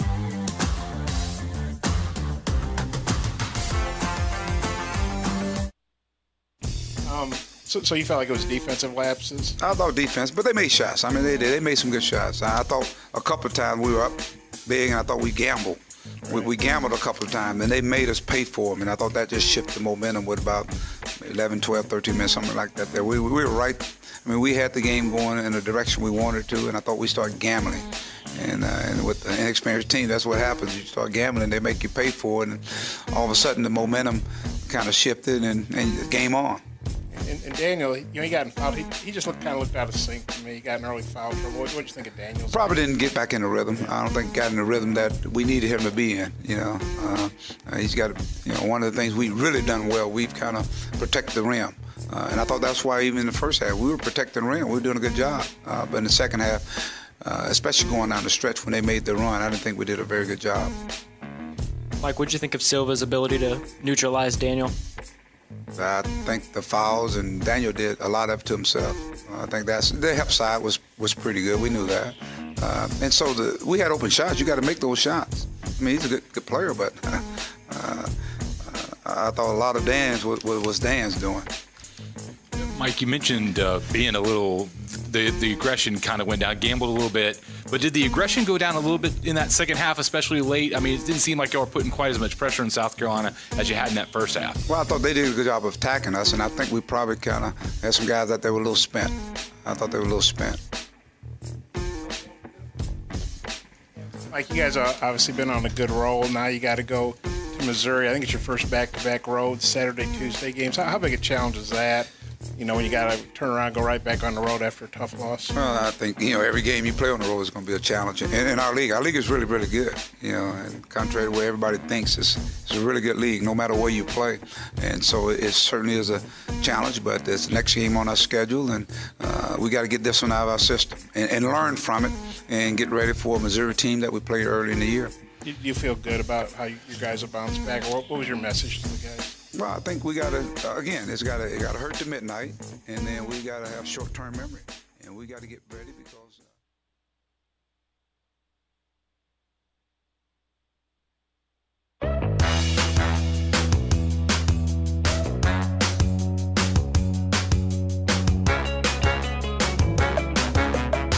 You are dialed into Sports Talk. Get in on the show at 877-447-4040. Here is Bo Mattingly. All right. Well, if you're looking for somebody to send a random Valentine to, try the snake. I think he could use it. Rick Pitino is up next on our pickup lines. Now, Saul, you put these together. I don't know. I mean, the beginning's terrible. We've talked about this for years. You've done this for like, hello. Like, nobody's going to talk to her, whoever that is. Like, so she was, hello. Nobody's going to say a word. Hello. But pretending that Rick Pitino just ran into this gal. Hello. One of the toughest things you have to do, and I hope you never do it, is take a lie detector test. I was asked 2 questions, and I answered absolutely not on both questions and passed the lie detector test. Probably not something you want to bring up. What are you doing early for that? So what are you doing for dinner? Oh, man. Happy Valentine's Day. Jeremy Pruitt. Hello. Today we probably done a little better than we did last week. What? found a prettier girl at the bar. What? Oh, is that what it is? That's what he was. Yeah, I done better than I did last week. Yeah. Whatever you do today, just do 5 at the club. Yeah, I'll do 5. Do 5 if you missed the Snakes call. Brought to you in part by Premier Dermatology, all things skin for all of Arkansas. They offer the latest cosmetic treatments for improving your skin, and they've got a medical team that treats all conditions of the skin. They've got locations at Fayetteville, Bentonville, and Bella Vista, and online at premierderm.net. Jimmy Dykes is coming up. This is Sports Talk, streaming live on sportandstory.com.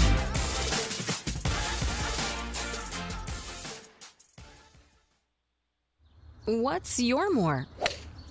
Maybe it's more time to pursue work on your golf swing at the old course at St. Andrews.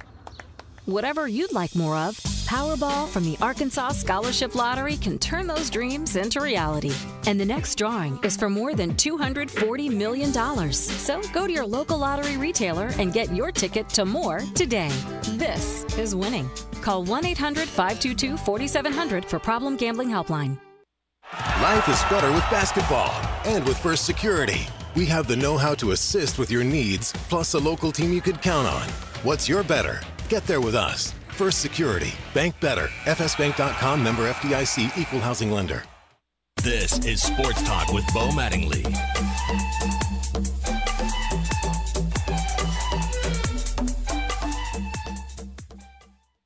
Frank, was this perhaps the best game you've seen AJ and Keyshawn play, particularly in the second half and in critical situations? Yeah, I was going to say, if you include the first half, I don't know if Keyshawn would have been on my list of guys that played well. But you know, I said this last night at our Legends function. Because of the injuries, because of our youth, because of all the stuff that we've been talking about all year, these kids, the way they respond and they keep coming back, they've made me be patient. You know, in the past, if I had more depth, I probably don't play Keyshawn much in the second half. You know, it's just me. It's the way I am. And I would have given someone else the look tonight, especially when you're coaching somebody that's in his first year, because he wasn't very good in the first half. But I've had to be patient, and I've learned from those two young kids. You know, it's they're both real good basketball players. You know, and Arkansas is different too. You know, and Sonny spent 2 days trying to tell those guys what was coming, and because of how the style that they play. And I think Keyshawn, with the word I'm looking for, sped up. You know, the way they played, they got him thinking that he can play faster than he's capable of playing, and got himself in trouble. And but give that young man credit. I mean, he made some big time. You know, he was solid defensively, first of all, and then he got out in that open court, and you know, him and AJ are dynamic when they get out there. Don't leave Hassani out. Hassani played a great second half. Frank, Keyshawn said that early in the year, you got him to trust that jumper more, and maybe it's allowed defenders to come out at him a little more. Have you seen an advancement in that game, and how has that helped him with that little mid-range and things of that nature, that he's just not attacking every time? Yeah, he's good from that 12, 14-foot range. You know, some guys look great when they shoot it, and the ball never goes in. Some guys just have a knack that they kind of flick it and do all kinds of stuff, and the thing always goes in. Keyshawn's ball goes in the basket. And if you sit around and watch him shoot the basketball, he's got pretty good mechanics, you know. But when you're an athlete like him and you see the stuff he does athletically, you don't learn to in high school. You don't learn to say, you know what, I can't get everything at the rim. I got to be able to stop at 10, 12 feet and make decisions from there. You know, he's learning. He's getting better. You know, he made a 3 today. You know, he made, I guess, coming into the game, he was like 2 for 176 from the foul line. So whatever he shot today is an improvement, you know. But here's the funnest thing about Keyshawn. He lets you coach him. You know, he doesn't pout. He doesn't roll his eyes. Doesn't you know, when you're on him because he's having the turnovers he had in the first half, he don't run away from it. So guys like that usually get better. and he works at it. He goes in the gym, shoots balls, and works at it. So I'm excited about moving forward with him. I'm going to eventually be fully bald, but I'm excited about going forward with him. What was the difference in the second half with the turnovers? Was it just getting used to playing against that defense? Is it as simple as that? Two things, John. That's one. And number two, in my mind, I was worried about how we try to run offense in the half court against their style. So I had a plan B, and we made an adjustment offensively, too, on how we wanted to enter our offensive sets.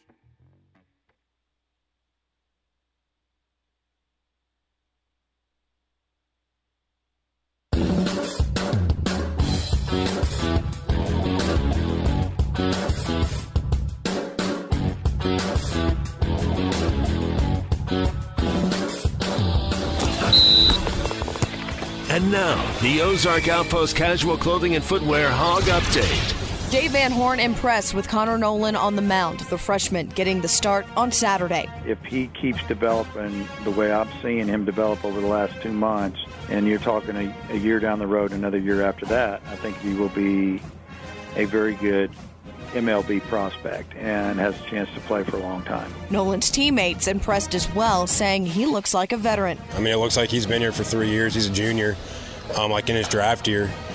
You don't see him as a freshman. He doesn't look scared on the mound. He just goes after people, attacks them, throws his best stuff every time. And, I mean, just like I said, it showed. And now he's pitching on Saturdays for us right now. That's Isaiah Campbell, Game 1 on Friday at 3 p.m. And to basketball, Bobby Portis will have his jersey retired tonight at Little Rock Hall. The former Hog and current Washington Wizards forward was a McDonald's All-American and Mr. Basketball of Arkansas in 2013. I'm Melissa Orange for the Big Trail Nation, and that's your Hog Update. Here is Bo Mattingly.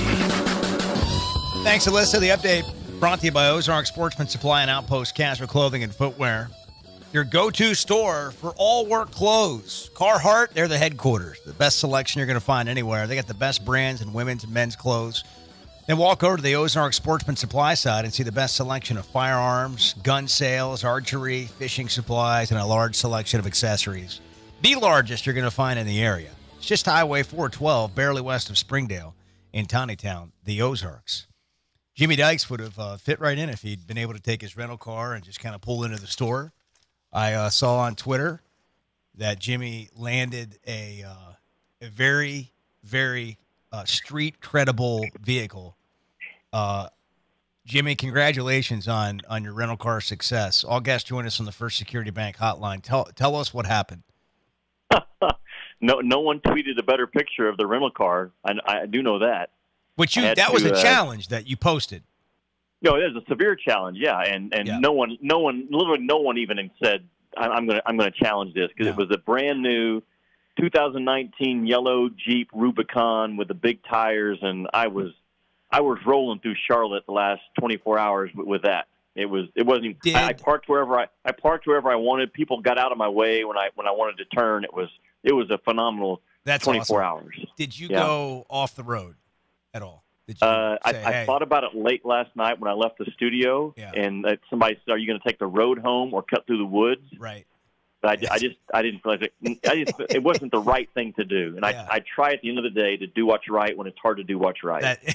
Well, that was, I'm sure, challenging, and so I'm glad you were able to overcome that late night temptation of off-roading with the Jeep rental vehicle. That is, it was sweet. You can follow Jimmy on Twitter. You go find that, Jimmy Dykes, Coach Jimmy Dykes on Twitter. So what else is new besides rental cars happening? You got your Valentine's Day all planned out? You're back in town for like 15 hours? I'm in town for it's 17 hours. I'm in town, and we're gonna celebrate tonight and then celebrate again Sunday night. I had an unbelievable week, though, to be honest with you. I got to do the Duke at Louisville basketball game on Tuesday night. It was phenomenal. I was on one of the shows earlier today, and the guy said, "Where does that game rank in terms of the games all time that you've done?" I said, "It's my new number one." I'm not even sure what the old number one was, but for Duke to go in there, and they were getting punked on Louisville's home court for 30 minutes. And in the last 10 minutes, I don't know if you watched the game. I'm sure a lot of people did, but it just completely flipped, and Duke just turned it on and full court press, and Louisville just, no one wanted the ball. It was in panic mode. It was the first blackout in the history of the Yum Center. There was 18,000 people there, and they just got silenced. And I saw firsthand what Zion Williamson is, and he's a special cat now. I watching him on film and listen to other people talk about him and NBA scouts, but then when you see him in person, you realize that that's the next number one pick, and it's not even close. Who is he comparative to past stars we can relate to? Whose game does he have?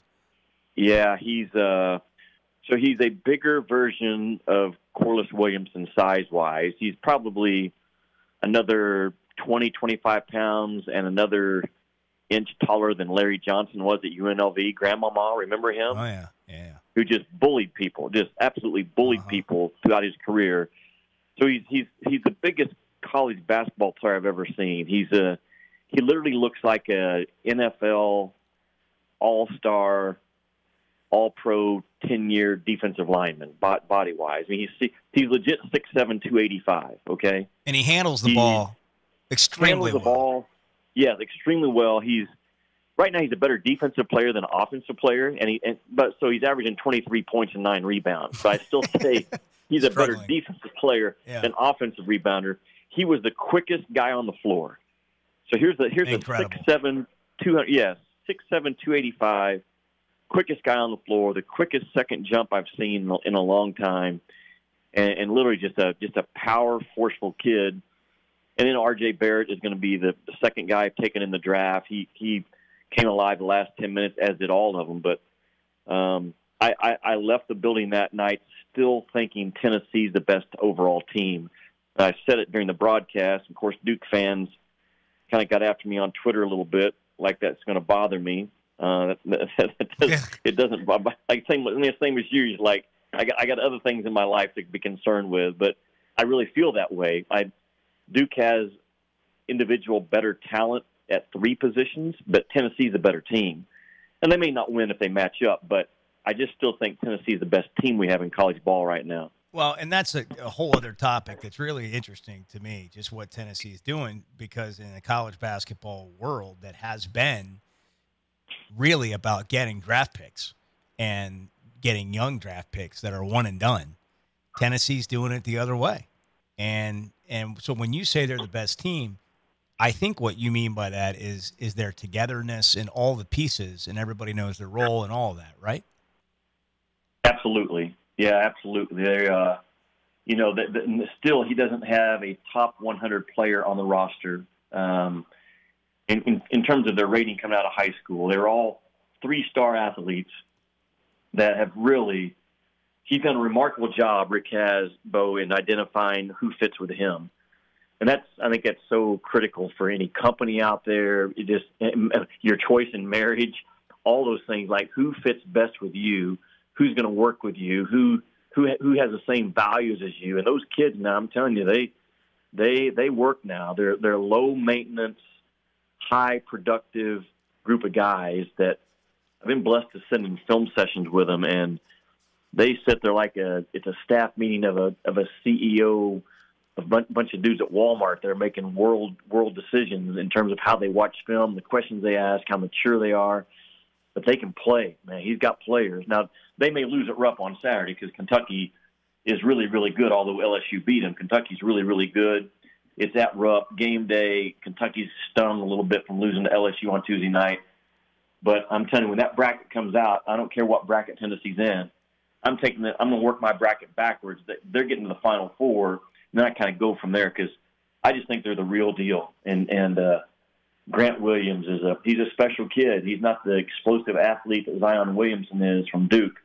He's a special player, and they have terrific. They have a terrific personality and DNA and culture about them right now. It's rare. It's hard to get, and Barnes has it, and he's making sure that they maintain it every single day. Rick Barnes, since Texas fired him, Texas is 64-60. They're 29-34 in the Big 12.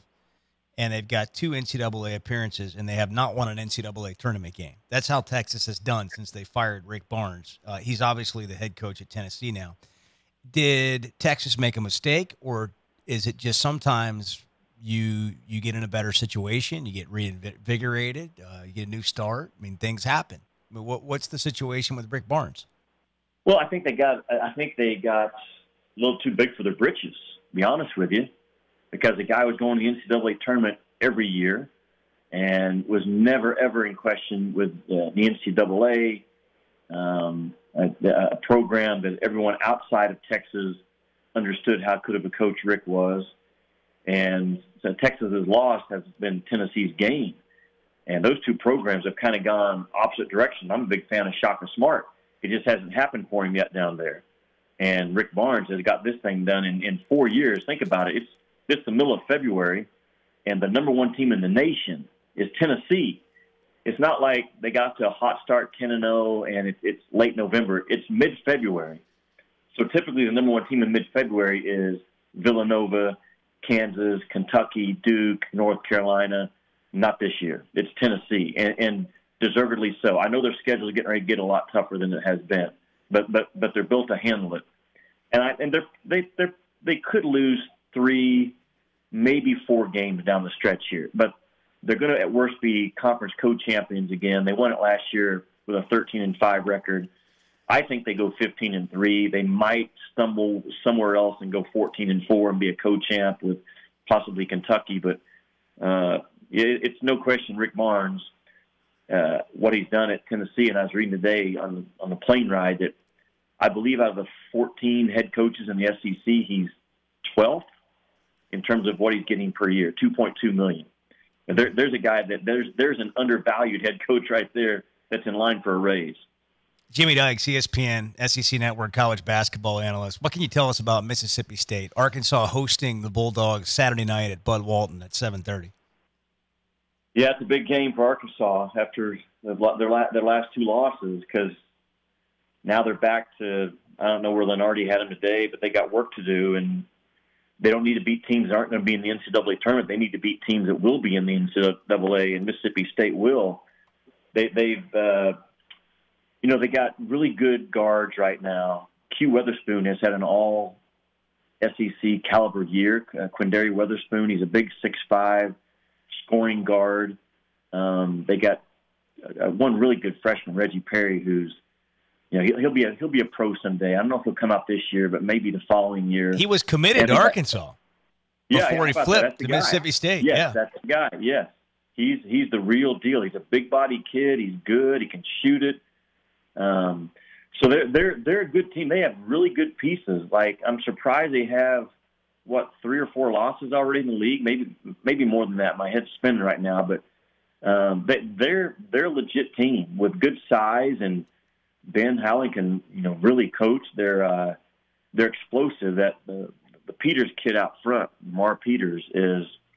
I think they kind of go as he goes, and if he gets a little shot hungry from 3, and because he's capable of going like 2 for 9 out there, and when he doesn't do that, and he's more of a distributor and still scoring, then they're at their best. So that's a very important game for both Arkansas and Mississippi State. That's both, they're actually, surprisingly, Mississippi State is 5-6 in the conference, along with Arkansas. They're both in that 8th slot, tied for 8th technically. Yes, that's very surprising, considering Mississippi State had everybody back off that team that made a huge run in the NIT last year. So they've lost a couple of close games. I'm pretty sure they just smoked Alabama in their last game earlier this week. Correct. So yep. They're good enough to come in here and win. I'll just say it like that. Yeah. They absolutely are good enough to go into Bud Walton and win. Arkansas is absolutely good enough to keep that from happening. But, man, this time of year right now, every win is crucial. I know they all are, but right now, man, they are just hard to get. And when you have lost already on the road like Arkansas did this past week a couple of times, backed up by the fact that they've lost a couple of times in Bud Walton already out of conference and in conference, man, you can't lose any more at home. It feels like a must-win for Arkansas, to me, if they're going to stay in the hunt in the NCAA tournament. He's Jimmy Dykes, ready for Valentine's Day. which I'm waiting for you. Absolutely. Too bad you're not calling a game tonight because you would be asking about who's got the biggest Valentine on the court. Oh, that would have been a good question last night in the studio. My all Valentine team. Yeah. Why didn't you text me last night? Where were you when I needed you? I was looking at pictures of your Jeep. I was lost. I was mesmerized. All right, we'll talk soon, man. Thanks a bunch. Okay, bro. Good stuff. All right, all guests join us in the First Security Bank hotline. Jimmy Dykes there. The SEC report is coming up next. This is Sports Talk, streaming live on sportandstory.com.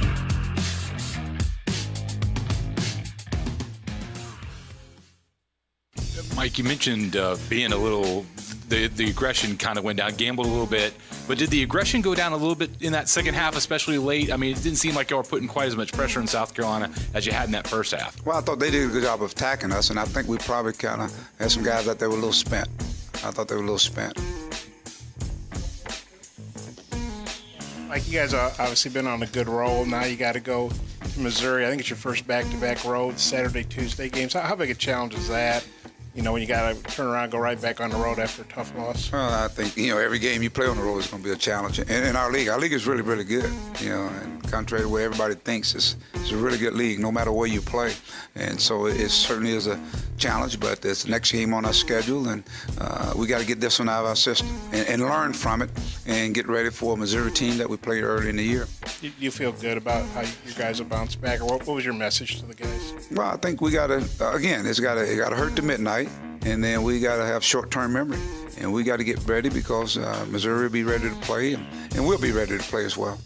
And you guys forced a bunch of turnovers. That kind of helped neutralize Daniel being out in the first half, I thought. But then Carolina just started doing a better job of taking care of the ball. What do you think about that? I thought we were active. I thought we had almost maybe 20, 21 deflections in the first half. We were live, quick to the ball.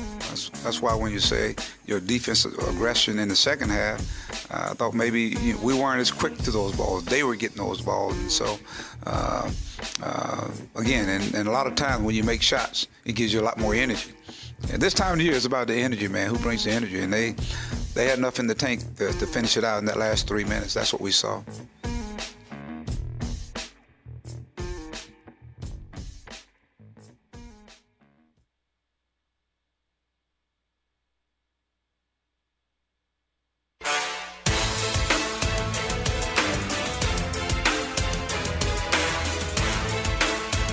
Now, time for the SEC report. Somebody said we've got SEC bias. Deal with it. They're the best. Here's Bo Mattingly. D1 Baseball's preseason NCAA tournament projections have 10 SEC teams making the field. Vanderbilt's the number 1 national seed, LSU the number 2 national seed. Florida's the 6, Georgia the 9, Ole Miss the 10, Mississippi State the 14th national seed. Arkansas makes the tournament, but not a national seed, along with Auburn, Texas A&M, and South Carolina. This means nothing other than what somebody looking at all of the numbers and returning players is predicting. Todd Grantham, journeyman defensive coordinator, once with Bobby Petrino at Louisville. He's been all over the place. Was at Mississippi State with Dan Mullen. Went to Florida. I mean, he's okay. Like, he hasn't always been thought of as, he was at Georgia at one point. He hasn't always been thought of as great. But, man, you get hot, you get a good team, people start looking at you a little bit differently, you have a couple good years. And the Bengals interviewed him about becoming their defensive coordinator. And after mulling a multi-million-dollar offer to go to Cincinnati, he did what all smart people do, and they say no thanks to the Bengals. And he's staying in Florida with a deal that's going to pay him around $2 million a year. You are listening to Sports Talk, produced by Bart Pullman, directed by Sire Radler.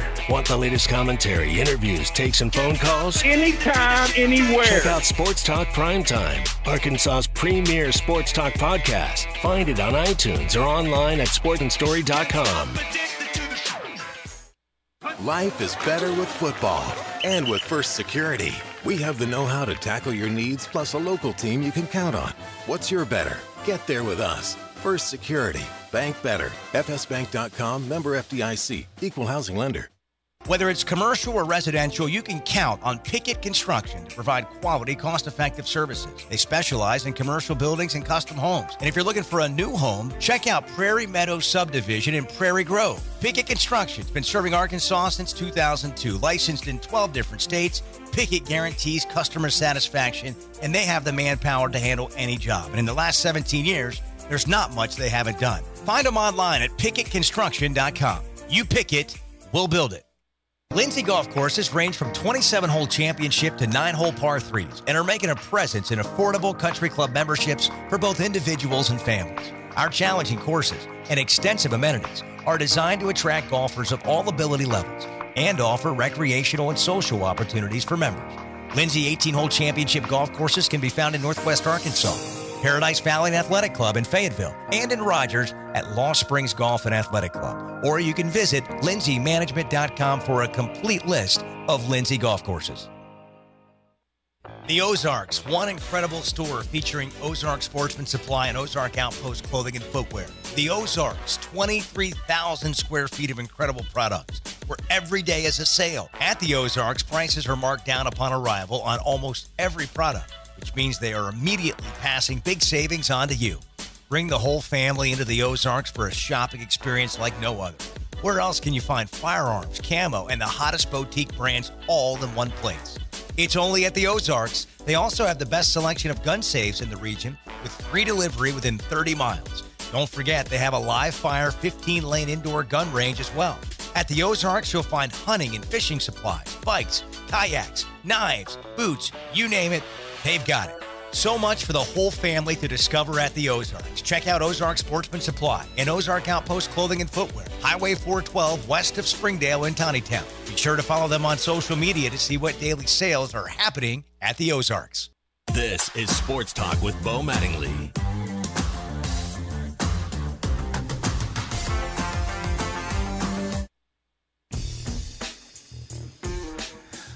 Just kind of, obviously disappointed, that on the outcome of it. But let's give credit to Frank and his team, South Carolina team. I thought they did what they had to do to protect the home court. Their veteran guys, I thought, settled the young guys down, and I thought the second half, Lawson, he was real effective in the second half, as well as the Bryant kid. Just made some open court plays. But I thought we were in position to get some momentum, and our defense kind of let us down from that standpoint. But it's a 2-point game with 3 minutes to go, and we just got to continue to learn how to finish, especially against a good team in South Carolina. They've been really good at home. Mike, I know you guys had scouted Lawson and Bryant. Just what were they doing in those final 15 minutes that made them so difficult to stop? Made shots, made plays. That's what they did. They attacked and made the open shots. We had some breakdowns on defense, and they made us pay for it. Mike, you guys are right there. You absorbed a big blow, and then you got the lead back, and then they kind of dominated the last 4 minutes or so. What happened those last 4 minutes? Well, we couldn't score, and then, of course, then defensively, I didn't think we did a good job defensively. We may have ran out of steam. I don't know. But it just seemed like every loose ball they came up with, they were making shots. I mean, we didn't shoot the ball well. We shot over 38%, I think, and they shot 54%. So I thought they just, and Silva, I think he did a good job of taking over, going down the stretch, going into him.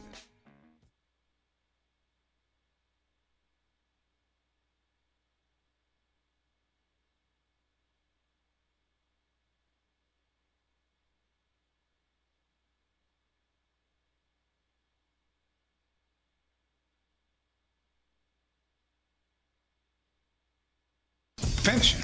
I mean, you saw it finishing. I mean, you look at the South Carolina game, I thought that was probably some of the best 25 to 27 minutes we played. And it's a 2-point game it's a tie game with less than 3 minutes to go. And we didn't finish. And so then you look here tonight, we're mounting a comeback.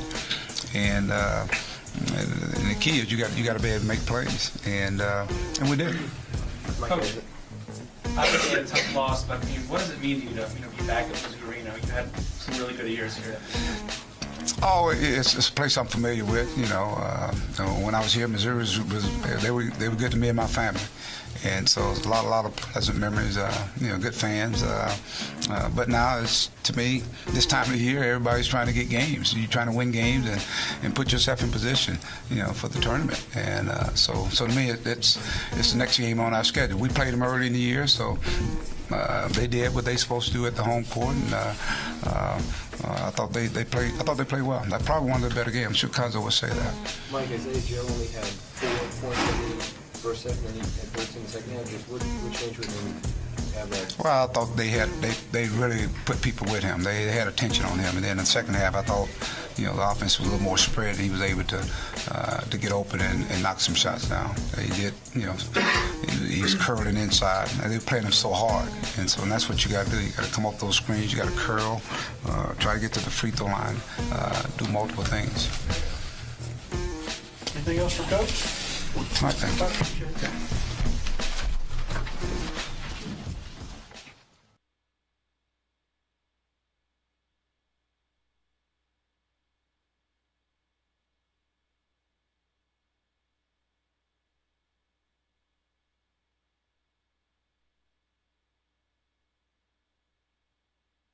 I know you're going to dig this. Have you ever thought about being a vegetarian? I've tried. It just doesn't work.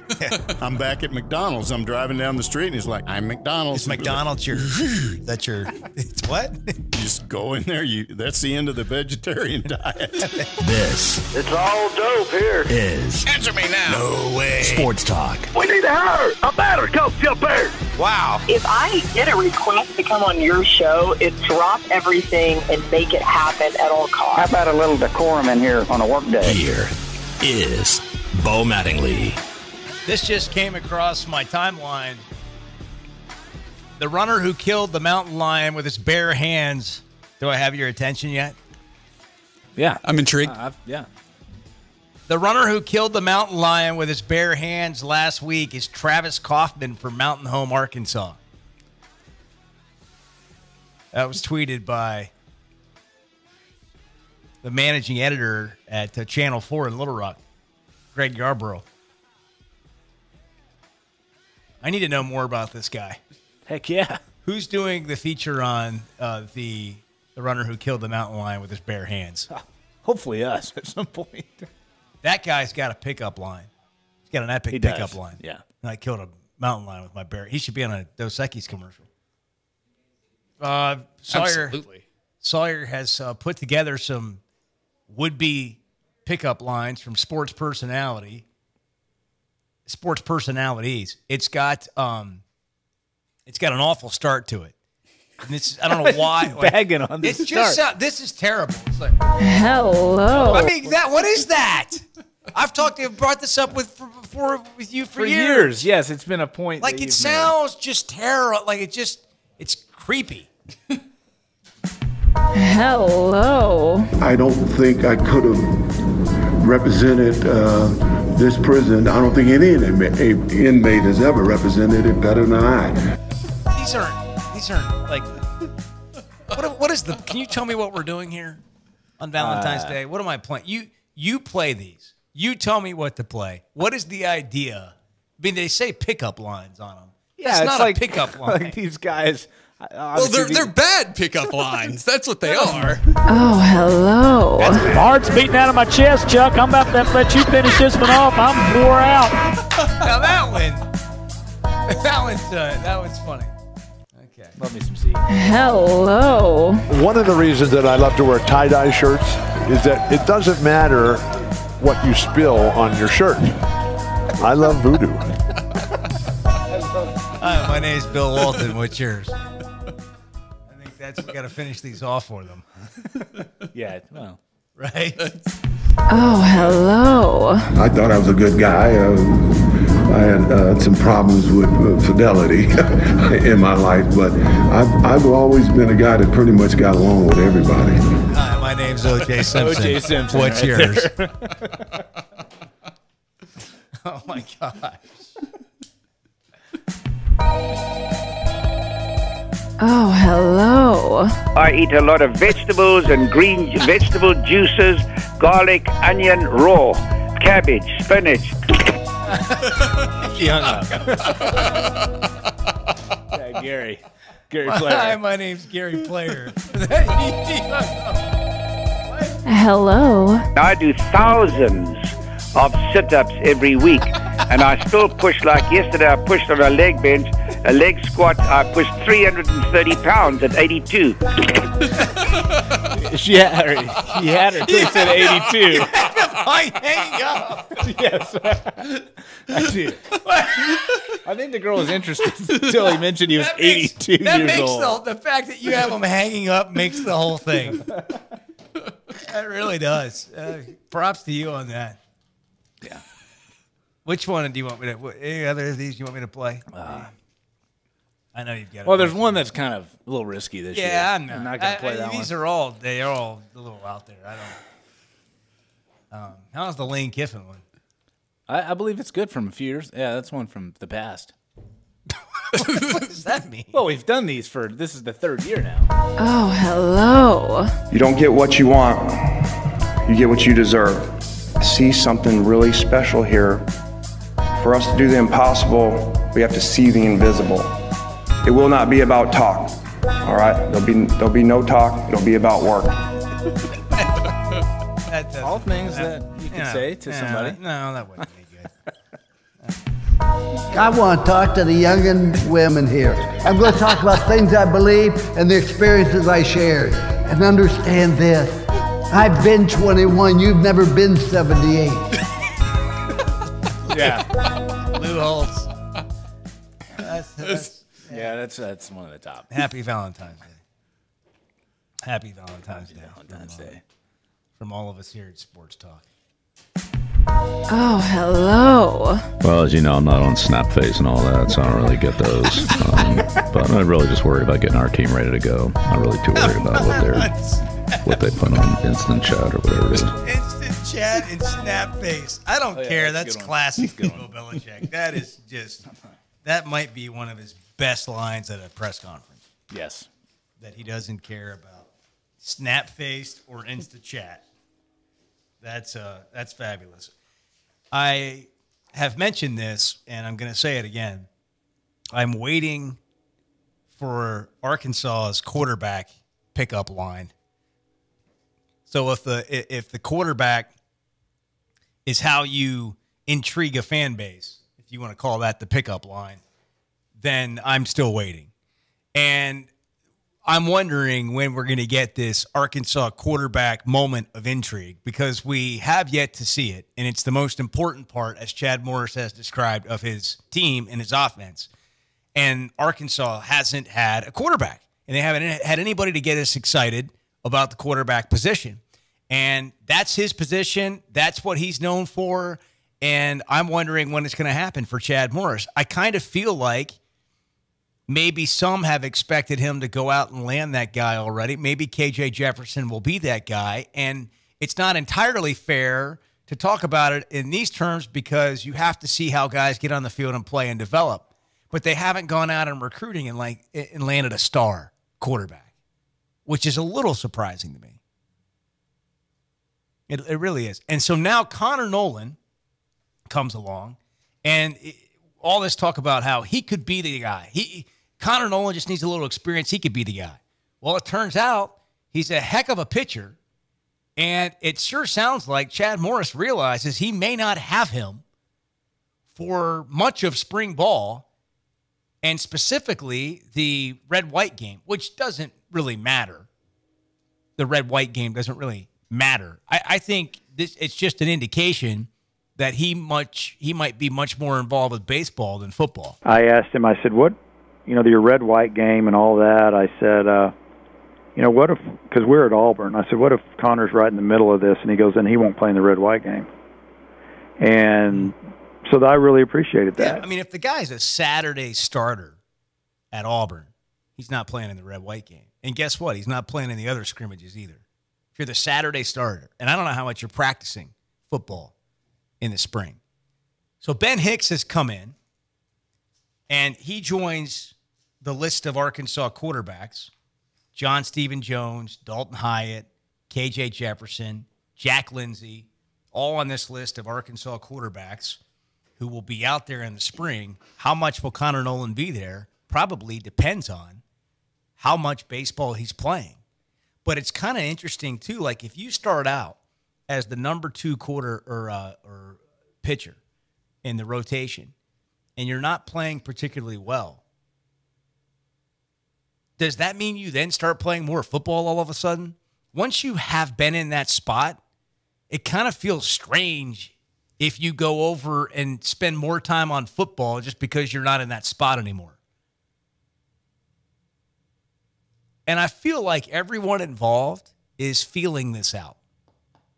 I don't sense that everybody's just got a great grasp on the situation. I think you don't really know everything there is to know about how it's going to go. And it's going to be something they have to figure out kind of just as they go through the process.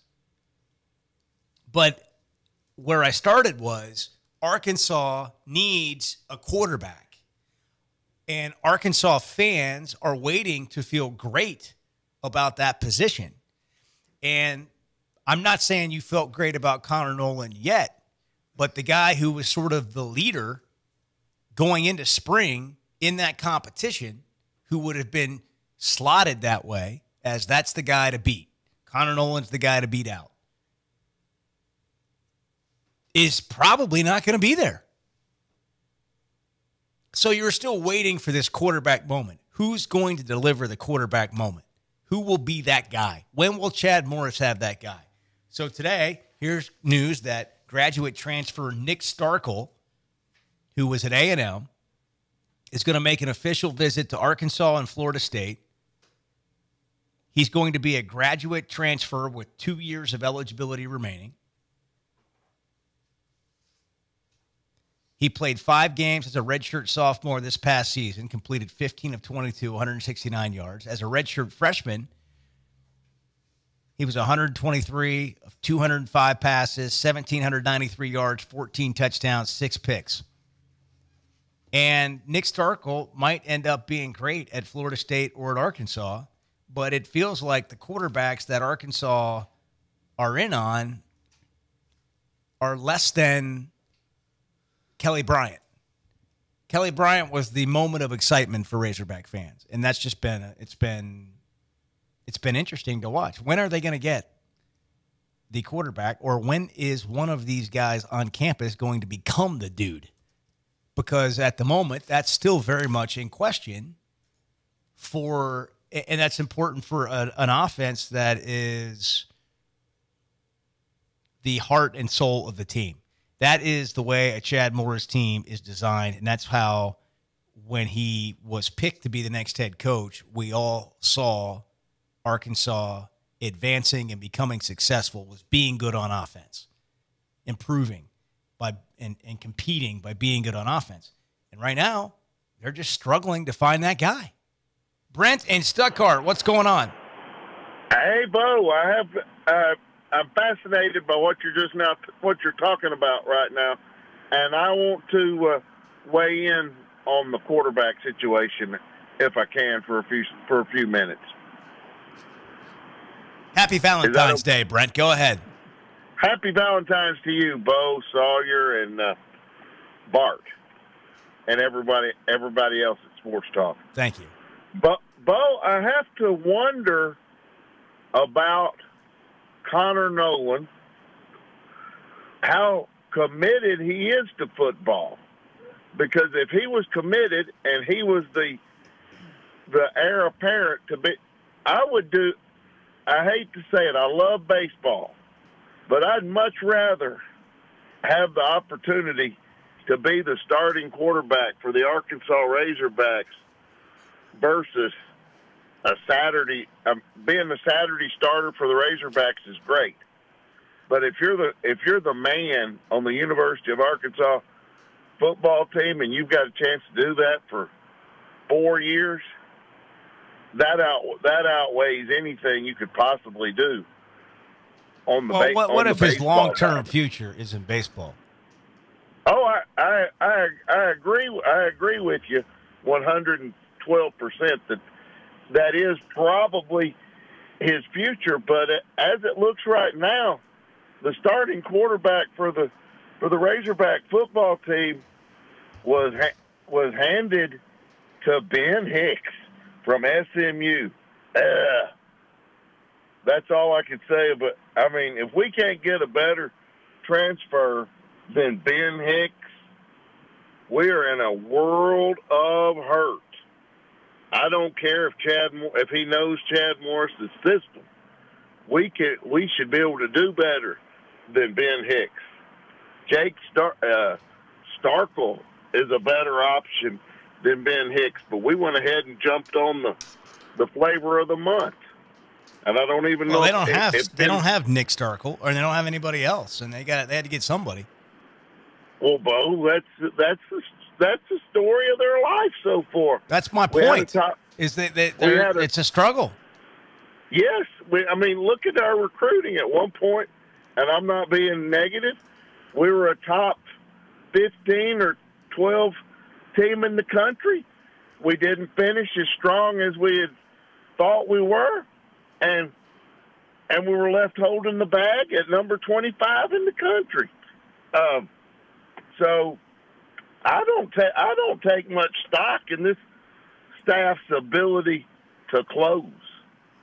Well, I wouldn't say that. Till they show me they can. Yeah, they've recruited and signed a good class, and it's as good as any class right there with any class that's ever been signed at Arkansas.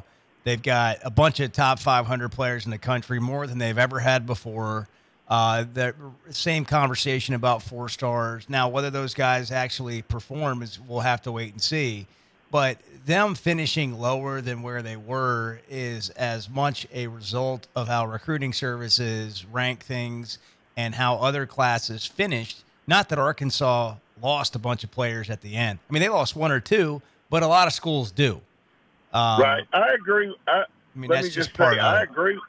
I agree with you, and the recruiting was 1,000 times better than what it had been the last five recruiting classes. Yeah. So I believe we're headed in the right direction. I just don't know if our fans have the patience to wait.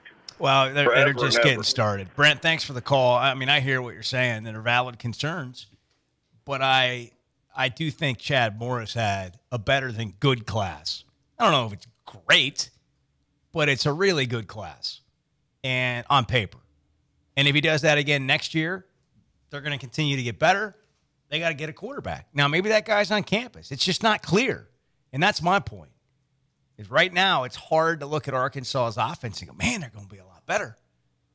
But maybe they will be with a guy like Ben Hicks because he understands Chad Morris's scheme and all that. I'm just looking for that moment when they land a star quarterback. If you're going to be what he is, Morris and his offense, you would just think it would lend itself to that happening, and it just hasn't yet. And if Connor Nolan was the closest guy, it looks like he might be better at baseball. Austin from Fayetteville, go ahead. Yeah, Bo, I just wanted to comment on the previous caller, just tag on that. The idea that we didn't finish recruiting well is absurd. I mean, that is absurd. We lost on one guy on signing day pretty much, and the night before, he was ours. Ole Miss swooped in and somehow got his mom down to Oxford, pretty sketchy, the night before he's signing. And, the entire staff pretty much had a pretty good handle that he was going to be ours. And, it just fell through. You can say Ole Miss probably rubbed some dollars together and make that happen. Wouldn't put it past them. I think KJ will be really good in a couple years, but you can't start him true freshman year. I don't think he's really ready for that. But I think he has a really good shot to be the program type of quarterback that Chad Morris and this team needs that they haven't had in a very long time. Yeah, we'll see. I mean, he certainly could be that moving forward. 877-447-4040 if you want to jump in here. We're brought to you in part by Oaklawn, where the races are happening. and you need to log on to OaklandAnywhere.com and sign up, or go to the Apple Store and download the Oakland Anywhere app. When you do, new members can earn a $150 sign-up bonus using the promo code TALK. Bet online on Oaklawn as well as any other track from any smartphone, tablet, or personal computer. And live racing already happening this week and goes through President's Day on Monday at 1 o'clock. So post times tomorrow 1:30, Saturday, Sunday, Monday at 1 o'clock. Lots of exciting happenings at Oaklawn this weekend. OaklandAnywhere.com or Oakland Anywhere in the App Store. Use the promo code TALK. Get a $150 sign-up bonus. This is Sports Talk, streaming live on sportandstory.com.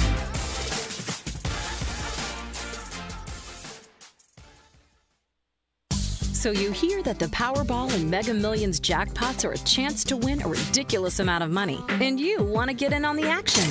The Quick Pick option makes getting a ticket simple and fast. Just stop by your Arkansas Scholarship Lottery retail store and ask the cashier for a Quick Pick. Your computer-generated numbers are printed out in seconds, so play your lucky numbers or play it quick. Just play. Either way could be your ticket to more. Call 1-800-522-4700 for Problem Gambling Helpline. Life is better with basketball. And with First Security, we have the know-how to assist with your needs, plus a local team you could count on. What's your better? Get there with us. First Security. Bank better. FSbank.com, member FDIC, equal housing lender.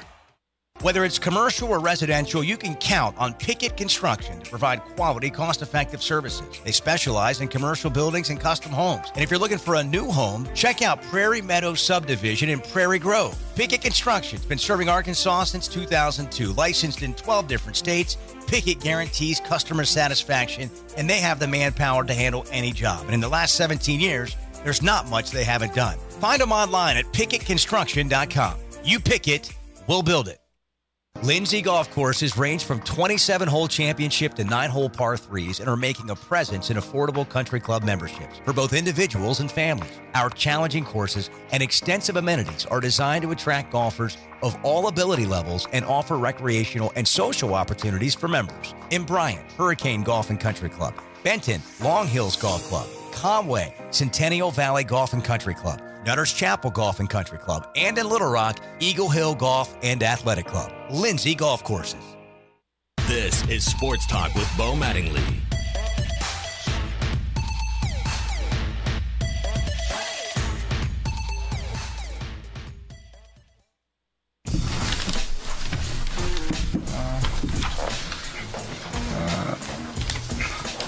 First of all, congratulations to Cuonzo and his team. I thought they came out with a sense of urgency and with great energy. Great energy to start the game off. And I thought the first half probably ended up being the difference in the game. I thought the second half, I thought we came with a lot more energy, a lot more sense of urgency, playing with a purpose. And then it came down to making plays. You know, they had some guys make some plays, make some big shots for them. Suggs hits a big shot for him. I thought even Mitchell, he hits a big shot. But more importantly, I thought Tillman came back. I guess he needs to get they had surgery on the wisdom tooth. You need to do that every game, man, if you're going to play like that. But again, it was a hard-fought game, and we just, again, at times we continue to show the inexperience. But I love the fight in our team, and I'm sure Cuonzo loves the fight in his team. Mike, what were you guys hoping to get on that last possession? We wanted to get a foul or get to the basket or get one of our shooters, kind of coming from behind there, and just didn't get anything. So that was, I guess we didn't get what we wanted. Mike, you turned them over 24 times when they were in Fayetteville. They only 11 turnovers. I guess what was the difference in them? I'm sure that was a point of emphasis with Cuonzo. They wanted to take care of the basketball, and they did a much better job. We started off, we tried to get at them, but I didn't think we had the energy to do it. And you gotta have energy to do that. Jeffrey went out of the game in the first half when he was taking his licks all night. Is that common from that level of contact, or was it? Say it again now. Daniel Gafford, the licks he was taking tonight, is that the kind of contact he faces? Oh, he's been good hit every. I mean, he's getting 2 and 3 people around him. So, and but he sucked it up. It's this time of the year. It gets physical, and so you got to be able to match the physicality. Is Tillman one of the few guys in this comp that you think can match him in physicality, at least one-on-one? Well, Tillman had a good night tonight. He's a good player. He's a good player. You mentioned the shots by Suggs. I mean, coming in, is that a guy that's kind of off the radar?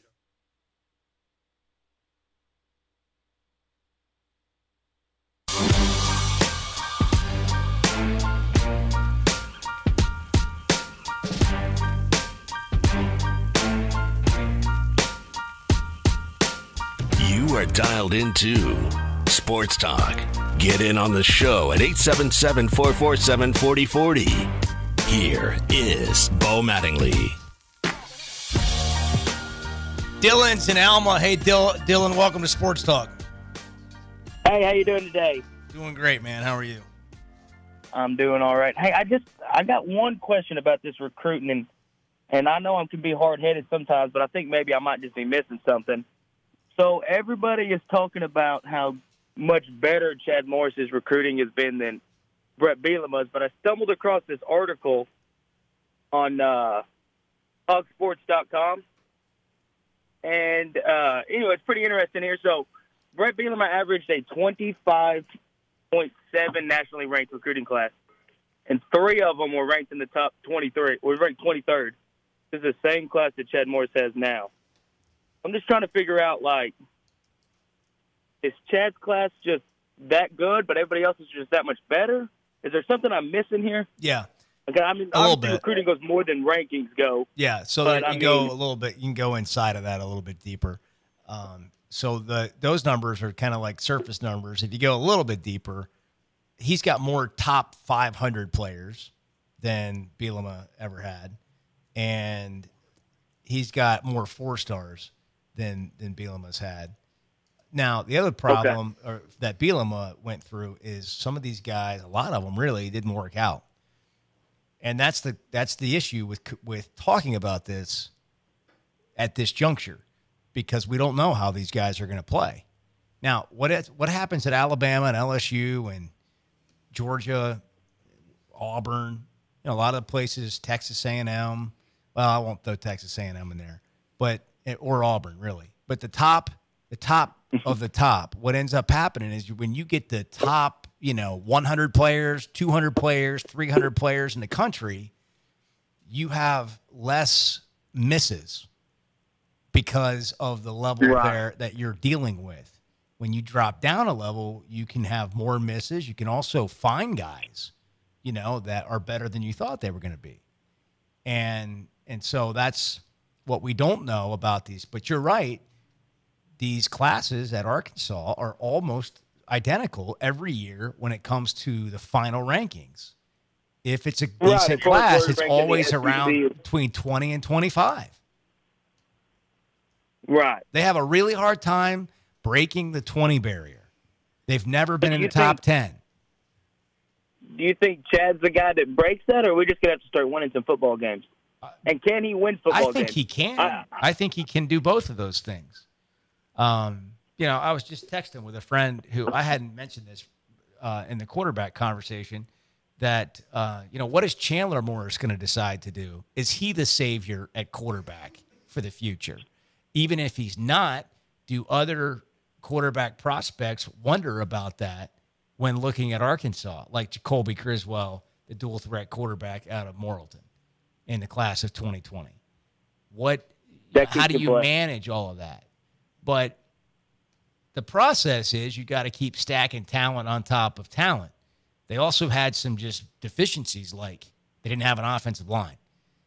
So can Chad Morris? I mean, I'll say this: they better get more out of quarterback than they did last year, and they better get more out of their offense than they did last year to keep people believing in their vision.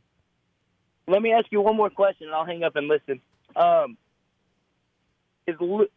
I know we got Ben Hicks, but is Ben Hicks a better quarterback as a 5-year guy than Ty Storey is as a second-year guy coming in? Yes, I think so.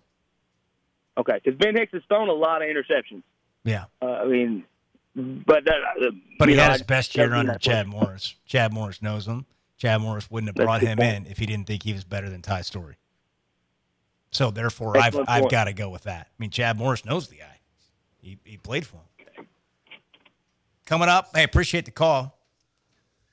Coming up, we are, oh my gosh, I can't believe we're doing this. We're going completely off the rails. Next.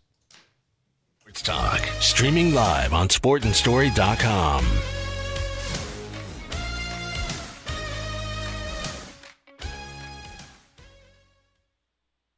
Life is better with basketball. And with First Security, we have the know-how to assist with your needs, plus a local team you could count on. What's your better? Get there with us. First Security. Bank better. FSbank.com, member FDIC, equal housing lender. What's your more? Maybe it's more time to pursue work on your golf swing. At the old course at St. Andrews. Whatever you'd like more of, Powerball from the Arkansas Scholarship Lottery can turn those dreams into reality. And the next drawing is for more than $240 million. So go to your local lottery retailer and get your ticket to more today. This is winning. Call 1-800-522-4700 for Problem Gambling Helpline. This is Sports Talk with Bo Mattingly.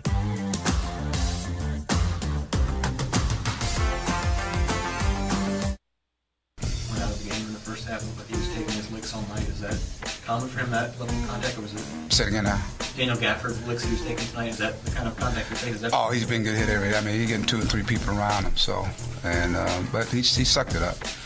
It's this time of year, it gets physical, and so you got to be able to match the physicality. Just tell me what you guys in this confident you can match him in the physicality of least one-on-one. Well, Tim had a good night tonight. He's a good player. He's a good player. You mentioned the shots by Suggs. I mean, coming in, is that a guy that's kind of off the radar in the scouting report? No, I don't think he's off the radar. I mean, he hit one at our place. He's hit 3, I think, this year. Just made timely shots. So, but again, you go guys play well for him. They had some guys play. I thought the Pension kid, what's his name? Pinson. I think Payson hit some big plays for him. He did. The shot clock running down. He made some big plays. So it's. I mean, I can say this play, that play there, but I think there were some momentum plays where we were making our run. And we've been in these games all year long. And tonight the ball didn't bounce our way. Mike, you fell behind early. How much was their offensive rebounding a part of that? Big. I thought that was the difference in the game. I thought it was. They got second chance points in the first half. We did a bit better job in the second half. But even going down the stretch, it's a 2-point game. I think they got a big offensive rebound. And maybe the ball just bounced that way. But I thought that was the difference in the first half. The reason why they had that lead. They had, I think it was 12 to 14 second chance points. What's been the difference these last 2 games? You won 4 conference games in a row, and these last 2, finishing.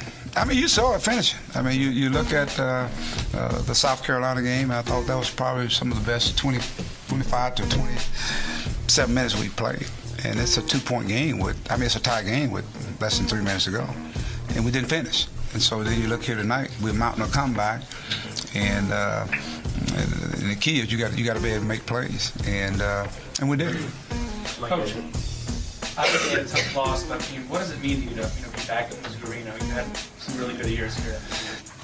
Oh, it's a place I'm familiar with. When I was here, Missouri they were good to me and my family, and so it's a lot of pleasant memories. Good fans. But now it's, to me, this time of the year, everybody's trying to get games. So you're trying to win games and put yourself in position, for the tournament. And so to me, it's the next game on our schedule. We played them early in the year, so they did what they supposed to do at the home court, and I thought they played well. That's probably one of the better games. I'm sure Conzo would say that. Mike, I said Joe only had 4 points in the first half, and then he had 13 in the second half. Just what changed with him? Well, I thought they really put people with him. They had attention on him, and then in the second half, I thought the offense was a little more spread, and he was able to get open and knock some shots down. He did. He was curling inside, and they were playing him so hard, and that's what you got to do. You got to come off those screens. You got to curl, try to get to the free throw line, do multiple things. Anything else for Coach? All right, thank you. Okay.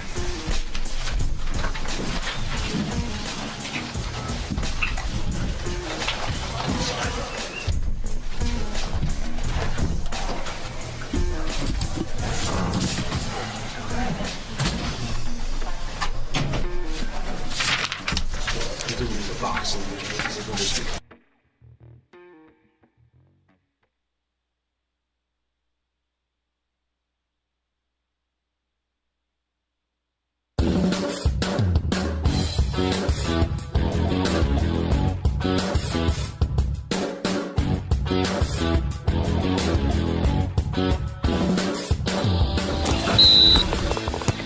And now, the Ozark Sportsman Supply Hog Update. Arkansas baseball starting the season Friday against Eastern Illinois. Junior Isaiah Campbell starting on the mound on Friday for the Hogs. Yeah, it's going to be awesome.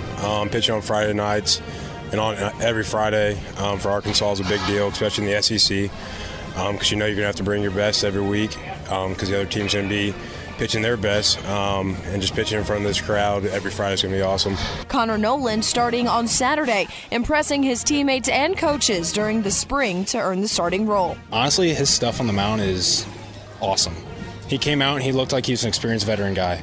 I mean, it was crazy to watch him play. That was Sunday starter Jacob Costy's shot, Game 1 at 3 p.m. And to basketball, Bobby Portis will have his jersey retired tonight at Little Rock Hall. The former Hog and current Washington Wizards forward was a McDonald's All-American and Mr. Basketball of Arkansas in 2013. I'm Melissa Orange for the Big Trail Nation, and that's your Hog Update. Here is Bo Mattingly. Thanks, Alyssa. The update brought to you by Ozark Sportsman Supply. The Valentine's Day sweepstakes coming to an end. Get in there today and celebrate with the Ozarks. They've got loving deals all the time. You're going to be loving their deals. On the clothing and footwear side, on the supply side, great deals all the time. They got Carhartt like you can't imagine. You like Carhartt? They're your headquarters. All the best brands for men's and women's clothing, all the workwear you can imagine. And you can work off some of that stress in the indoor gun range. What a Valentine's date. Go to the indoor gun range and have target practice and compete against your partner. You could go throw darts at your local establishment, or you could go shoot at a target at Ozark Sportsman Supply for Valentine's. That's what I'm doing. Speaking of Valentine's, by the way, Highway 412 west of Springdale and Tawnytown, the Ozarks. A few years ago, maybe just a couple years ago, we had the Love Doctor on, and she was fantastic. Now, I'm going to encourage you to drop your testosterone feelings for a second of I'm above this and actually take in, it's entertaining, but it's also helpful.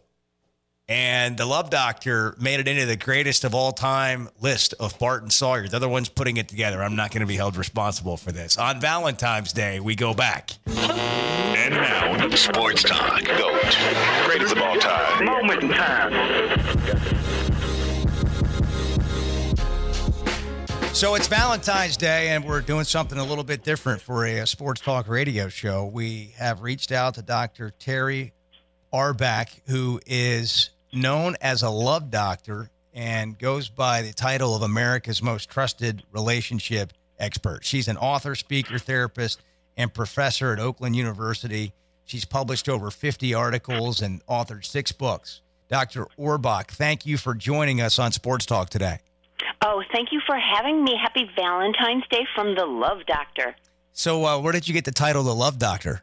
Well, about 12 years ago, I realized that my academic articles weren't being read by anyone, so I actually coined myself as the Love Doctor and have been that ever since. Is that working well? I mean, you've been on some pretty big shows like Katie Couric, and you've been featured in Time Magazine, ESPN, CNN. Yes, I'm having a great time, Bo, and I think everyone wants good relationship advice, and when it's science-based, it's even better. You have a PBS TV program titled Secrets from the Love Doctor. What kind of secrets can you give us today? It's all about how to keep a relationship happy and healthy over time.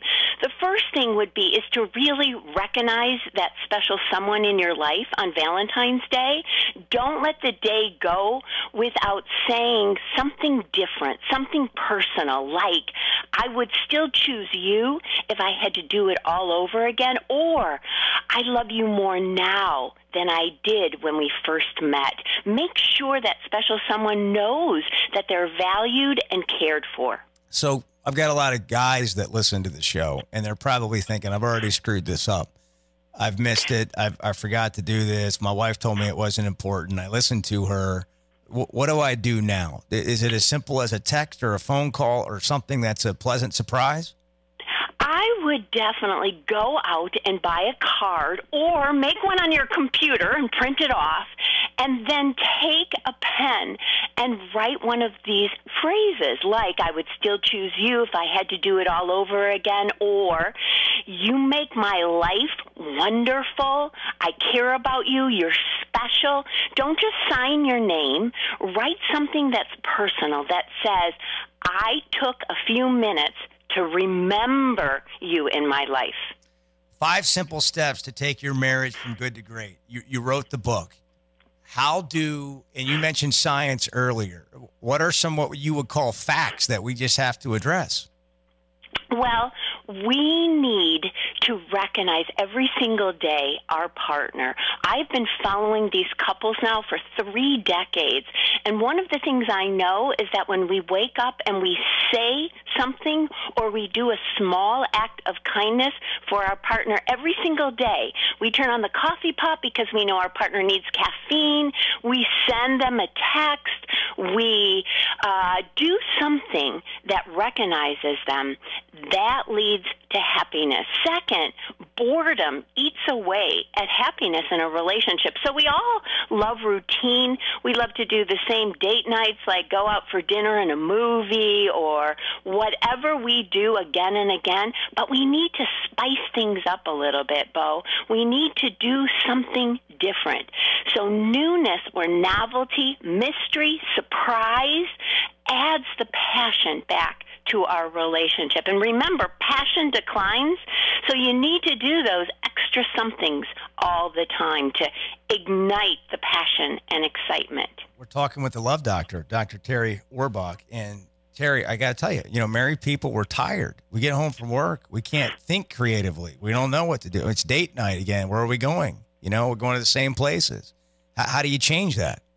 Well, first of all, I've been married for 25 years too, Bo, and I know exactly what you're talking about. I come home and I'm tired. It's been a long day. I have kids. I have things to do around the house. One of the things that I have found is that if couples practice what I call the 10-minute rule, 10 minutes every single day talking about something other than work, family, children, who's going to do what around the house, or your relationship, 10 minutes, your relationship will be happier and healthier over time. And 10 minutes, Bo, is not that long. And you might be asking out there, what in the world am I going to talk about? Talk about sports. That's great. Talk about music, movies. What if you won the lottery? What would you do with all those billions of dollars? 10 minutes. You can even do it over the phone or email, but you want to continue to ask the questions that you used to do when you first met one another, when you first dated. Also, I'm going to give one other big tip, Bo. Do what I call an arousal-producing activity with your partner, and it's clean, don't worry. But if you can exercise, watch a scary movie, go on a roller coaster ride, do an activity that produces adrenaline or arousal with your partner, the arousal or adrenaline that's produced through that other activity can get transferred to your partner in your relationship. And that adds excitement and happiness over time. So if you don't know what to do with your partner, go to the gym and exercise with them. Interesting. And everybody perked up, paid attention right there. I know. It's my favorite tip or strategy, Bo. All right. So what about single people? We've talked about marriages and married people. You're single and, you're on Valentine's Day. You don't know what to do today. Right. And first of all, Valentine's Day is a day to celebrate all the special people in your life, Bo. So I encourage people to reach out, text, call their friends, their nieces, their nephews, their kids, their parents, their grandkids, all the people that make your life valuable. Also, if you're single, there's lots of things going on in your community. Get your girlfriends, get your guy friends out there and go do one of those activities. There's parties, there's things happening at bars and gyms. Don't sit home. Go out with somebody and celebrate this special day. It's not a Hallmark card holiday. It's a day that gives us an opportunity to recognize people that are special in our lives. So Valentine's Day, some say, hey, it's just a commercial holiday, you know, so manufacturers and retailers can make money. What do you say? I say no. It's a day that says, okay, love, show the people that you are loving or that are special in your life that they're valuable to you. Call, text, send a card, email them and say, you're valuable to me. I like you. So we'll get you out of here with this. You've been great with your time. But what does the love doctor say to the guy right now who's like, Bo, come on, you're disgusting me. Get it over with. This is a sports radio show. I didn't tune in to hear all this crap. Well, sports are important to our lives. I agree. I love sports, but so are relationships. And when you take the time, just simple things to recognize the important people in your life, you're happier physically and psychologically, so you can watch those sports shows. There you go. And it always helps if your team's winning a little bit more. Absolutely. All right, the love doctor, Dr. Terry Orbuch, thank you so much for spending time with us, and continued success to you in your career, and happy Valentine's Day. Happy Valentine's Day. Thanks for having me. So a lot of what Saul and I can do is what we got. I was taking then. notes, yeah. Yeah, and not as much on what Bart can do, but Bart basically just love people and show it. Yeah. So what are you doing to show love today, Bart? I'm being nice to everybody. Okay. All right. I mean, anything special beyond that? The element of surprise, niceness. I'm thinking, what do you want from me? What do you want me to do? Okay. I think I don't feel like Sawyer and I are the only ones that should have responsibilities today in this conversation. Like we're supposed to spice it up. Oh, you want me to share some of the burden? We're supposed to have some newness. Mm-hmm. We're supposed to maybe an element of fun surprise. We're supposed to be praising, a simple praise like, man, honey, I would do it all over again. I would marry you again. I'm thankful for these things that you do. And so I'm wondering how we apply that for Bart here today. Single life Bart, I think, just a pleasant surprise, when he's out and about living his life. And just, hey there, you look really nice. I like that, Bart. Yeah. Happy Valentine's Day. I feel like that might come off as creepy. Just look at when they look at you weird. Just go, hey, the love doctor told me to do it. That won't be weird at all. No, that would be worse. Hey, happy Valentine's Day. Proceed with caution. This is Sports Talk, streaming live on sportandstory.com.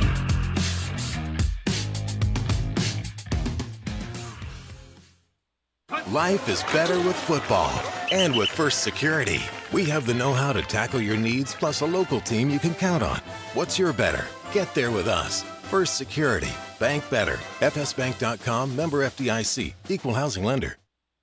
What's your more? Maybe it's more time to pursue work on your golf swing. At the old course at St. Andrews.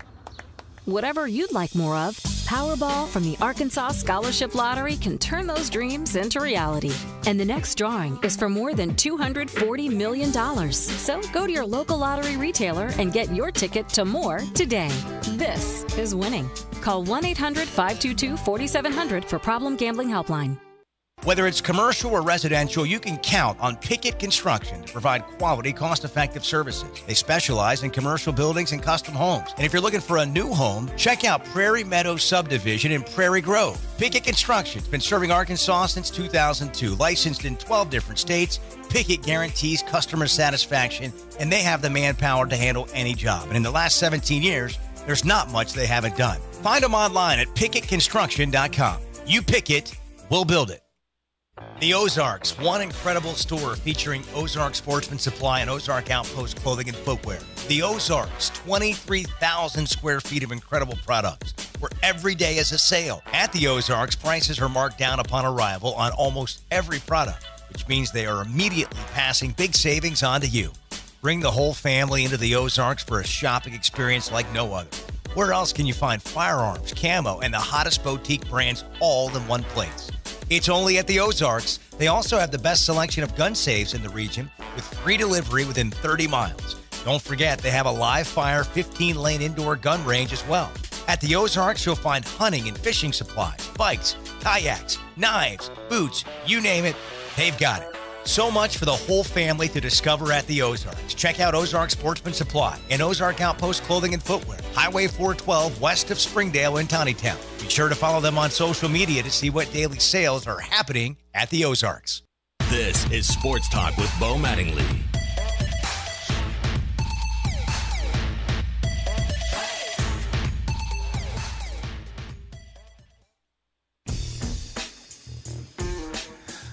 Just kind of, obviously disappointed, that on the outcome of it. But let's give credit to Frank and his team, South Carolina team. I thought they did what they had to do to protect the home court.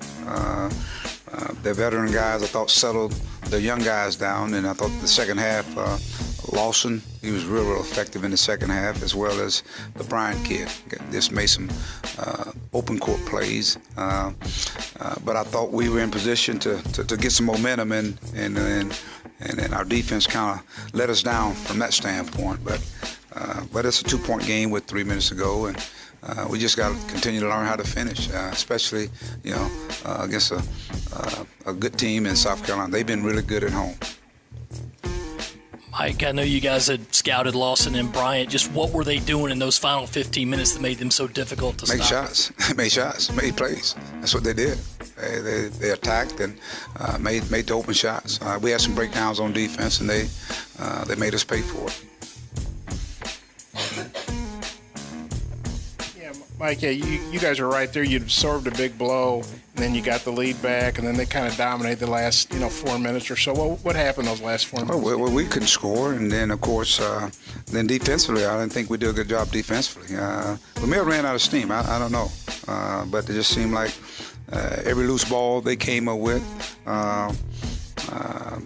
they were making shots. I mean, we didn't shoot the ball well. We shot over 38%, I think, and they shot 54%. So I thought they just, and Silva, I think he did a good job of taking over, going down the stretch, going into him.